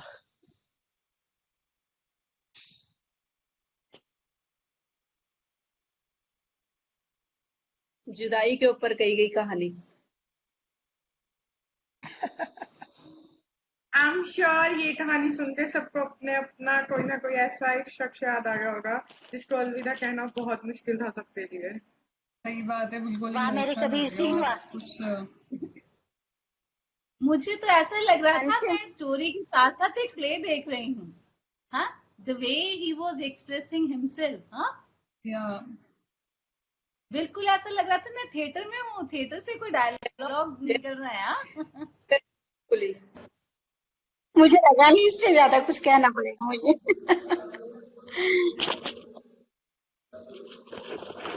सच में लग ही नहीं रहा था कि हम सुन रहे हैं, सिर्फ ऐसा लग रहा था कि हम देख रहे हैं, हमारी आंखों के सामने सब कुछ हो रहा है। सही में बड़ा अपनी आंखों इमोशनल मेरे की तरह हो गया था। इमेजिन इमेजिन कर मुझे भी, सकते मेरी भी आवाज भर्रा गई थी। वही अंश का भी एंड में हाल हुआ कि वो उसको भी मेरे की तरह बोलना बड़ा मुश्किल हो रहा था। मैं समझ पा रही थी कि वो कितना जुड़ा हुआ है उस बात से, उस पल से, उस एहसास से, कि वो सच में आज भी वहीं खड़ा है लड़का। समझ उन पा रही लम्हों हूँ। को क्या हुआ है और तभी ये लिखा भी हुआ है। बिल्कुल सच में, मतलब मुझे लगता है कि वो खड़े होके, वहीं खड़े होके उसने लिख भी लिया है। वो वहीं खड़ा है अभी तक। बहुत अच्छे, बहुत अच्छे, बहुत अच्छी, हार्ट टचिंग। और एक इमोशनल कर दिया अंश आपने। कोइंसिडेंटली, हाँ मतलब हम सब ने आज अपनी अपनी ही, मतलब किसी ने भी झूठ मूठ की कहानी नहीं सुनाई, सबने सत्य घटना ही सुनाई है। चलो मिलते हैं स्नेह कौर से। बिल्कुल। बहुत सुंदर अब कहानी हमारी सच में। स्नेह कौर की बारी है। स्नेह, आप रेडी हो? स्वागत स्नेह। स्नेह का स्वागत करती हूँ मैं। स्वागत है स्नेह जी। मेरे प्यारे से गोलगप्पे का स्वागत है। खट्टा या मीठा? मीठा। दोनों। अम्बाला में तो चाट पानी वाला है। According to time, according to situation, हींग वाला भी डाइजेस्टिव। वही कि मेरे की तरह है थोड़ा सा मिजाज, कि जब जहाँ जैसा डब्बा देखा वहीं एडजस्ट हो जाते हैं। सही है स्नेह जी, स्वागत। मैं शुरू करूँ? जी जी बिल्कुल। अभी मुझे डर लग रहा है क्योंकि सबने इतनी अच्छी अच्छी कहानियां सुना दी। अब मुझे लग रहा है कि मतलब मैं पहले भी सुबह भागने वाली थी और अब मुझे सच में लग रहा है कि मुझे भाग जाना चाहिए था। तो नहीं, कोशिश करूंगी अपनी कहानी को निभाने की। कोशिश करूंगी कि आप सब कनेक्ट कर पाओ, बिकॉज ये जो मेरी कहानी है वो सत्य घटना से आधारित तो नहीं है। तो अब मुझे लग रहा है कि शायद ये कहीं फीकी पड़ जाए, पर still I will try my best. मेरी कहानी का नाम है मेरा पहला दूसरा इश्क। तो ये है कि आज याद तेरी आई तो दिल ये रो दिया। आज याद तेरी आई तो दिल ये रो दिया, जो तड़पाती रही तन्हाई तो दिल ये रो दिया। यूं तो अक्सर रोता है, यूं तो अक्सर रोता है ये लबों पर मुस्कान लिए, पर आज आंख जो छलक आई तो दिल ये रो दिया। अब ना कोई सहारा है, ना कोई रोशनी बाकी। अब ना कोई सहारा है, ना कोई रोशनी बाकी है। अंधेरों में तेरी बंजारन जो घबराई तो दिल ये रो दिया। अंधेरों में जो तेरी बंजारन घबराई तो दिल ये रो दिया। कुछ 20-21 साल की लड़की थी, अपने रूम में बैठी, अंधेरे में बैठी, ये कुछ चंद लाइनें अपनी डायरी पे लिख रही थी। पिछले 2 सालों से उसकी यही आदत थी कि जब भी उसका दर्द बढ़ता था और उसको पता होता था कि वो अपना ये दर्द किसी को बता नहीं सकती, तो वो अक्सर अपनी डायरी के उन पन्नों में अपना दर्द उतार दिया करती थी। ये दर्द जो वो कभी नहीं चाहती थी उसे मिले, पर आज ये दर्द ही तो था उसकी सबसे बड़ी पहचान। सब कहते थे कि वो बहुत उम्दा लगती है, सब कहते थे कि अरे इतनी हंसमुख तो तू है लेकिन इतना दर्द लाती कहाँ से। पर वो होता है ना कि हर औरत अपने हर एक दर्द को अपने दिल के कहीं एक कोने में संभाल रखती है। बस यही तो सीख लिया था इस 20-21 साल की इस अल्लड़ ने। आज उसका जन्मदिन था। जन्मदिन जो उसकी जिंदगी का सबसे बुरा दिन मानती थी वो, क्योंकि 2 साल पहले इसी दिन तो उसने अपने पहले इष्ट को किसी और के हाथों में सौंपा था। नहीं नहीं नहीं नहीं नहीं, उसका वो पहला इश्क कोई औरत लेकर नहीं गई थी। उसका वो पहला इश्क चला गया था मौत के साथ प्यार करके। अक्सर वो इस दिन को अपने जन्मदिन की तरह याद नहीं करती थी, वो इस दिन को याद करती थी उस काले साई की तरह जिस दिन उसने अपने पहले इश्क को गंवाया था। अभी वो अपने पहले इश्क की यादों में खोई ही हुई थी कि अचानक उसको एक हैप्पी बर्थडे का मैसेज आया। जैसे ही अपना फोन उठाया तो देखा कि वो एक्चुअल में मैसेज नहीं था, उसके किसी पुराने दोस्त ने उसकी एफबी वॉल पे पोस्ट किया था, हैप्पी बर्थडे। वो जरा सी मुस्कुराई, लेकिन उस मुस्कुराहट के पीछे भी उसकी आंखें भरी हुई थी। वो नम सी आंखें शायद आज भी उस एक विशेष का इंतजार कर रही थी जो विशेष उसको 2 साल पहले नहीं आई। वो आज भी वहीं खड़ी थी। अभी एफबी पे वो स्क्रॉल कर ही रही थी कि अचानक उसकी नजर एक फोटो पे पड़ी। Red bullet, blue kurta. वो हैरान सी हुई कि अरे, ये तो उसके पहले इश्क की तस्वीर है, लेकिन ये तस्वीर तो उसने पहले कभी नहीं देखी थी। अचानक उसका ध्यान उस तस्वीर के ऊपर के नाम पे पड़ा। नहीं, ये उसका पहला इश्क नहीं था, ये शायद कोई हमशक्ल था। जब उसने वो नाम देखा तो वो नाम किसी अनजान इंसान का नहीं था। वो जानती थी इस इंसान को, लेकिन कभी उसने फेस टू फेस उसे देखा नहीं था, तो उसे पता नहीं था कि ये उसके पहले इश्क सा दिखता है। उसने अपने मन में सोचा कि मतलब इतने महीनों से जो मुझे लग रहा था वो गलत नहीं था। वो ही बातों का अंदाज, वो ही जवाब, वो ही आवाज, वो ही तरीका हर चीज में, और वैसे ही हर बात पे सलाह देनी कि ऐसा नहीं ऐसा करो, और उसकी हर सलाह सही होनी। शायद उसका पहला इश्क एक नए रूप में वापस अभी वो अपने ख्यालों में ही थी कि अचानक से उसके मन में कुछ आया, तो उसने अपने फोन बुक को खोला और उस एक नाम को जो उसके पहले इष्ट सा दिखता था मैसेज करना शुरू किया। हेलो, कैसे हो? आगे से कोई खास जवाब नहीं आया, लेकिन तभी उसको एक स्टेटस दिखाई दिया जिसमें उसे पता लगा कि वो इंसान कुछ कुछ उदास है आज। कुछ है, कोई दर्द है जो उसको आज तंग कर रहा है। उसने बात कोशिश की शुरू करने की, तो उसको पता लगा कि उस इंसान का आज ही ब्रेकअप हुआ है। वो घबरा सी गई। उसे एक ही पल में यूं लगा कि जैसे किसी को पाने से पहले ही उसने खो दिया। शायद जिस दिल को वो अपना बसेरा बनाने वाली थी, उस घर को तो पहले ही कोई उजाड़ कर चला गया था। अब शायद उसको वहां कुछ ना मिलता, अब शायद उसको कोई वहां जाने ना देता। फिर भी उसने एक नई तरकीब निकाली, उस चेहरे को फोन लगाया और उसके बारे में उसी से बात करती गई। वो हर रोज उसको अपनी हर एक चीज बताती, वो बताती कि कैसे उसके पहले इश्क का एक चेहरा है जो उसके सामने आया है, और कैसे वो उस चेहरे से जुड़ती जा रही है। अभी तक उसको खुद को भी ना पता था, पर हाँ, इस पहले इश्क के दूसरे चेहरे से उसे अपना दूसरा इश्क मिल गया था, उसको दूसरा इश्क हो गया था। हमेशा यही होता रहा, और वो अक्सर अपनी हर बात को उसके सामने यूं रख देती, वो अक्सर अपनी हर एक इनसिक्योरिटी को, अपने हर एक डर को मोतियों की तरह उसके सामने रखती जाती, और वो शख्स, उसका वो दूसरा इश्क, हमेशा अपने सहज तरीके से उसके वो इनसिक्योरिटीज और दर्द के मोतियों को अपने बड़े ही तरीके से धागे में पिरोता और एक माला बननी शुरू हो गई। फिर अचानक एक दिन वो बातें ही कर रहे थे कि उस दूसरे शख्स ने उसके पहले की तस्वीर मांगी। अब वो कैसे देती वो तस्वीर, जो वो तस्वीर खुद ही तो था। उसने उसे एक दो बार पूछने की कोशिश की कि अच्छा बताओ, अगर कोई अच्छी लड़की सामने आएगी तो क्या करोगे? पर हर बार उस शख्स का वो ही कह देना कि मुझे अब कोई चाहिए ही नहीं, अब इस घर में कुछ नहीं बचा। अभी वो उदास ही थी कि उसका फिर मैसेज आया। अच्छा, अपने उस दूसरे इश्क से बात की?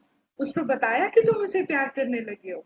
उसको बताया कि वो कौन है जिससे आजकल तुम घंटों बात करना चाहती हो पर हर बार झिझक जाती हो? उसने बड़े ही सहज तरीके से फिर कहा, शायद शायद वो मेरी जिंदगी की रोशनी नहीं है, शायद वो 4 पल का जुगनू था जो आया, थोड़ी सी रोशनी दिखाई और चला गया। इतना कह के वो अपनी तरफ रोने लगी। वो अपने आंसू पोंछ ही रही थी कि उसको उसके दूसरे इश्क का मैसेज आया। अरे तो क्या हुआ, अगर कमरे से अंधेरा मिटाना हो तो एक जुगनू ही तो काफी है। एक जुगनू बहुत होता है एक अंधेरे कमरे में रोशनी करने के लिए। उसके उस दूसरे इश्क की इस बात ने उसको फिर हिम्मत दी और अब उसने कॉल लगाया। कॉल लगाया और उससे घंटों फिर बातें करने लगी। अभी भी उसकी हिम्मत ना हो रही थी अपना दिल की बात बताने की, पर फिर धीरे धीरे एक वक्त आया जब उसने ये फैसला किया कि चाहे उस मकान से उसे कुछ ना मिले, लेकिन अब उस मकान को सजाना और उसे आबाद करना वो चाहती है। इसी के साथ उसने एक फोटो का कोलाज बनाया और भेज दिया अपने दूसरे इश्क को बताने के लिए कि उसका पहला और दूसरा इश्क कौन। इस बार उसका इश्क अधूरा नहीं रहा।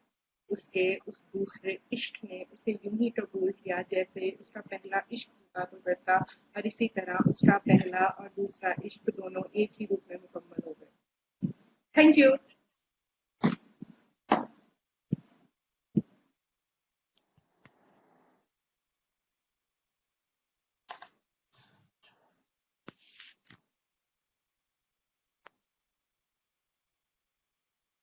मेरी तरफ से कहानी कंप्लीट हो चुकी है। अच्छे वाह स्नेह, बहुत खूबसूरत कहानी थी और और भाव बहुत ही से भाव थे आपके। Thank you.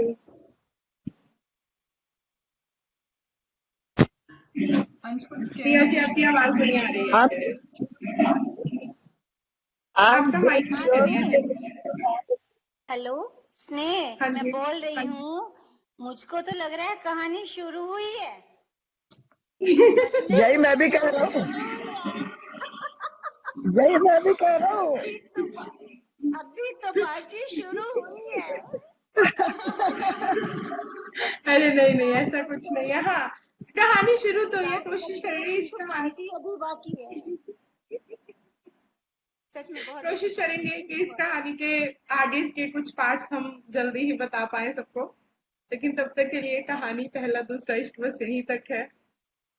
एक बात बताओ, नहीं हमें मैं हाँ ब्राह्मण हूँ और मैंने अपनी ज्योतिष विज्ञान से दूर तक मैं देख रही हूँ कि मुझे इसका जो भविष्य है वो बिल्कुल साफ साफ नजर आ रहा है। खैर, हम फोन पर बात करेंगे। मुझे पता है इसका भविष्य क्या है। उसके दो रीजन है, एक तो मैं ब्राह्मण हूँ, ज्योतिषी हूँ, ठीक है ना।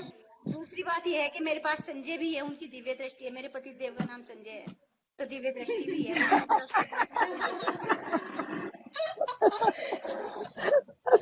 ठीक है ना। तो कसम से मैम झूठ पड़ोस थोड़ी की देर झूठ नहीं बोला। मैम थोड़ी देर दृष्टि हमारी तरफ भी कर दीजिए। अंश, नजर तुम पर ही है बेटा मेरी, बस याद रखना, नजर तुम पर ही, मेरी नजर में तुम ही हो। कहीं पे निगाहें, कहीं पे निशाना, मुझे मतलब नजर तुम पर ही है भरपूर, सही है। याद रखना। मतलब ये है कि नजर मेरी तरफ और निशाना स्नेह की तरफ। नहीं, अभी से स्नेह की कुछ तरफ नहीं निशा, समझ सकते। भाई ऐसे कैसे बता दूं मैं हलवा है क्या है। ऐसे कैसे बता दूं। नहीं लाइक ठीक है ठीक बताएंगे है। जरा, अभी हम लोग मिलने वाले हैं ना अक्टूबर में हमारे कैंप में, तब हम बताएंगे, सब कुछ बताएंगे। बिल्कुल। बहुत ही अच्छी स्टोरी थी सच में, इसने बहुत भावयुक्त, काफी अच्छा लगा और सुनाने का तरीका भी बहुत अच्छा था। सभी ने बहुत अच्छी अच्छी स्टोरी कही, मुझे लगा मैं ही फीकी पड़ गई। अब की बार ना मैं तैयारी नहीं नहीं करती आऊंगी मैम, अच्छे से। बिल्कुल नहीं। आप ऐसा मत कहिए फीकी पड़ गई। आपको देखिए इतनी पॉजिटिविटी मिलती है ना, मैं बता नहीं सच सकती। में, मतलब सच में मैं सिर्फ मैंने आज सभी कहानियां सुनी है, मैंने खुद भी कहानी सुनाई है। मैं सिर्फ एक ही बात कहूंगी कि इंद्रधनुष के सभी रंग अलग अलग होते हैं, लेकिन वो हाँ, खूबसूरत इसीलिए होता है क्योंकि उसमें अलग अलग रंग है, इसीलिए वो हाँ और वो इंद्रधनुष साथ होते, अलग अलग होकर भी वो साथ होते साथ हैं। होते हैं। तो ये सेशन भी वैसा ही था। हम अगर कहेंगे ना इसमें सबकी कहानियां, मतलब मैं किसी भी कहानी में ऐसा नहीं हुआ कि मैं सोचूंगी यार ऐसा करती हूँ, कैमरा बंद है मैं कहीं घूम के आती हूँ, ऐसा नहीं था। मतलब वो कहानियां बांध के रख रही थी, तो मुझे बहुत ही अच्छा लगा इस सेशन में आके। बिल्कुल। और उम्मीद करती हूँ कि जल्दी जल्दी कोई और एक ऐसा सेशन और मुझे फिर से इतनी सारी कहानियां सुनने को मिले इकट्ठी। नहीं, हम कर रहे हैं बहुत जल्दी। मैं बहुत बहुत जल्दी प्लान कर रही हूँ मैं एक और। कुछ लोग लाइन में हैं कि मुझे इतने मैसेज और कॉल आ रहे हैं, कहते हैं एक हमें भी मौका दो। तो हम करते हैं एक से फिर से एक लाइव सेशन करते हैं स्नेह मिलके, कुछ लोगों को फिर से मौका देते हैं, Sure, sure. है ना। मैंने आज और फर्स्ट टाइम मैंने कहानी में पहली बार पार्ट लिया, बहुत अच्छा लगा, बहुत अच्छा लगा। और कहानियां और लिखने की इंस्पिरेशन भी मिली आप सब लोगों से। मैं as a part of team पोएटिकात्मा मैं धन्यवाद करना चाहूंगी अभिषेक भैया का, दीप्सन भैया का, जुबेर सर का, आमना मैम का, मिंजा मैम का, थॉमसन सर का, जिन्होंने ये सारा लिटरेचर फेस्ट प्लान किया। कि वो लोग इतने सारे मतलब अलग अलग कोशिशें कर रहे हैं कि जिन लोगों को मुकाम नहीं मिलता, जिन लोगों को मंच नहीं मिलता, जो मंच पे परफॉर्म करना मंच चाहते पहुंचा रही है। बिल्कुल बिल्कुल हैं, बिल्कुल मंच बिल्कुल के बिल्कुल। मतलब आज के और दौर में हमारे जहाँ पे सब कुछ कमर्शियल हो चुका है, तो वहां पे वो एक ऐसा मंच लेके आ रहे हैं जिसमें पैसा मैटर नहीं करता। अगर आप में टैलेंट है तो you are welcome on the stage. मतलब वो जो हमेशा अभिषेक भैया हमें कहते हैं कि आइडिया है, टैलेंट है, तो आओ ना, स्टेज अपना ही है। वो सिर्फ कहते नहीं है, वो चीज करते हैं। तो मैं बहुत धन्यवाद करना चाहूंगी उनका कि उन्होंने हमें पोएटिकात्मा का एक हिस्सा बनाया और इस फैमिली में, इस प्यारी सी फैमिली में हमें एक जगह दी। तो उम्मीद करती हूँ कि हम हमेशा ऐसे ही पोएटिकात्मा के साथ जुड़े रहें और हमें हमेशा ऐसे ही हमें मंच मिलते रहें, हमेशा ऐसे ही हम पोएटिकात्मा की, साहित्य की सेवा करते रहें। और आप बिल्कुल सबका भी नवीन सर को बहुत भी मैं बहुत याद करना धन्यवाद। चाहूंगी। मैं नवीन सर को भी याद करना चाहूंगी, डॉक्टर नवीन सर के एक जी। मतलब मेरे लिए वो बहुत, मैं एक बड़ी इंस्पिरेशन मुझे उनसे मिलती है। और सच में बड़ा अच्छा सा लगता है कि कोई एक साया है कि बहुत बड़ा तो नहीं है उम्र में कि, लेकिन थोड़े से बड़े हैं लेकिन फिर भी अपने आप को बड़ा सुरक्षित सा महसूस करते हैं। अभिषेक भैया हैं, वो छोटे हैं मुझसे लेकिन मुझे फिर भी लगता है नहीं मेरा बड़ा सा भाई है। लेकिन मतलब बड़ा अच्छा सा लगता है। संदीप दिसपुन भैया है, तो अभी थॉमसन भैया से मेरी बात नहीं हो पाई हालांकि, लेकिन सारे मतलब बिल्कुल इतना फैमिलियर सा एक हमारा है ये पोएटिक आत्मा कि लगता ही नहीं हम कभी मिले ही नहीं, लगता है हर रोज ही साथ हैं, हर पल ही साथ हैं। बिल्कुल बड़ा ऐसे ही अच्छा लगता लगता है कि है। एक परिवार की तरह, लगता नहीं है कि हम पहली बार मिल रहे हैं। बल्कि मुझे आज बिल्कुल भी महसूस नहीं हुआ। मैं पहले लग रहा था मुझे, लेकिन मुझे बिल्कुल भी नहीं लगा आप सबको सुनते वक्त कि मैं आपको पहली बार सुन रही हूँ और पहली बार मिल रही हूँ।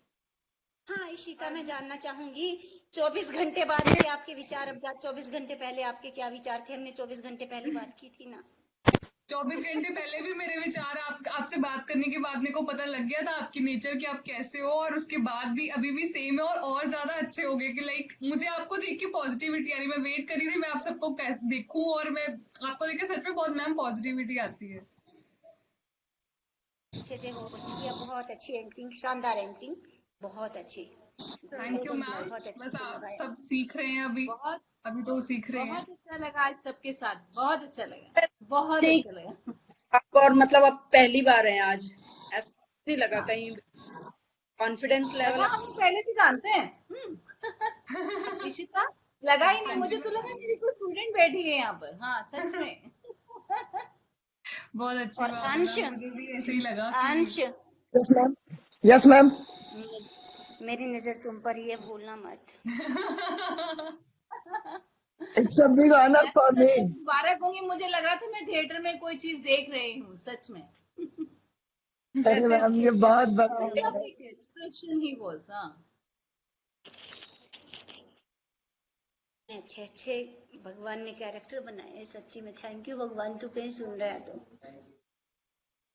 सच में भगवान कह रहे थैंक यू ना बोल। भगवान कह रहा है बहुत अच्छे दोस्त हैं, सच में थैंक यू मत बोल। कितना अच्छा है ना भगवान, है ना। लव यू भगवान। लेकिन पोएटिक आत्मा पेज का तहे दिल भगवान की तरफ से लव यू टू आ रहा है कानों में। Okay okay, thank you. हाँ जी मनीषा जी क्या कह रहे हो? मैं कह रही हूँ पोएटिक आत्मा पेज का तहे दिल से आभार और धन्यवाद, जो ये प्लेटफॉर्म हमें उन्होंने दिया और हम अपनी कहानी सुना पाए, दूसरों को भी सुन पाए। मेरा तो जी बिल्कुल घर मैम, है भाई, पोएटिक मतलब आत्मा मैं का तो मैं तहे पोएटिक। दिल से शुक्रिया अदा करती हूँ, और आप सबका भी तहे दिल से शुक्रिया अदा करती हूँ कि आप वक्त निकाल कर हमारे साथ जुड़े। और बहुत अच्छा लगा मुझे आप सबकी स्टोरी सुन के। उम्मीद है, जाने का दिल नहीं कर रहा है पर वक्त हो चुका है, जाना पड़ेगा। उम्मीद है कि जल्दी मुलाकात होगी और हम फिर से एक साथ लाइव सेशन करेंगे या मिलेंगे जल्दी और एक दूसरे को सुनेंगे। और कोई भूल हुई हो तो माफ करिएगा। अरे नहीं नहीं, कैसी बात करती बच्चे, कोई नहीं, हम याद दिला देंगे अगर भूल हुई हो तो। जी बिल्कुल मैम। बहुत अच्छा लगा सच में, तुम तीनों को बहुत सारी ब्लेसिंग्स, गॉड तुम्हें वो सब कुछ थैंक यू देगा जो मैम, डिजर्व थैंक यू करके सो तुम मच। चाहते हो। और मनीषा थैंक जी, यू गौरी मैम। जी, आपका विशेष धन्यवाद कि आप दोनों मेरी दोस्त, मेरे कहने से यहाँ तक, मतलब मुझे, मेरी बात रख ली आपने और हम यहाँ हैं। बहुत बहुत शुक्रिया हम सबका। जुड़ के बहुत टाटा अच्छा बाय लगा। Bye. Thank you ma'am, thank you दिया मैम।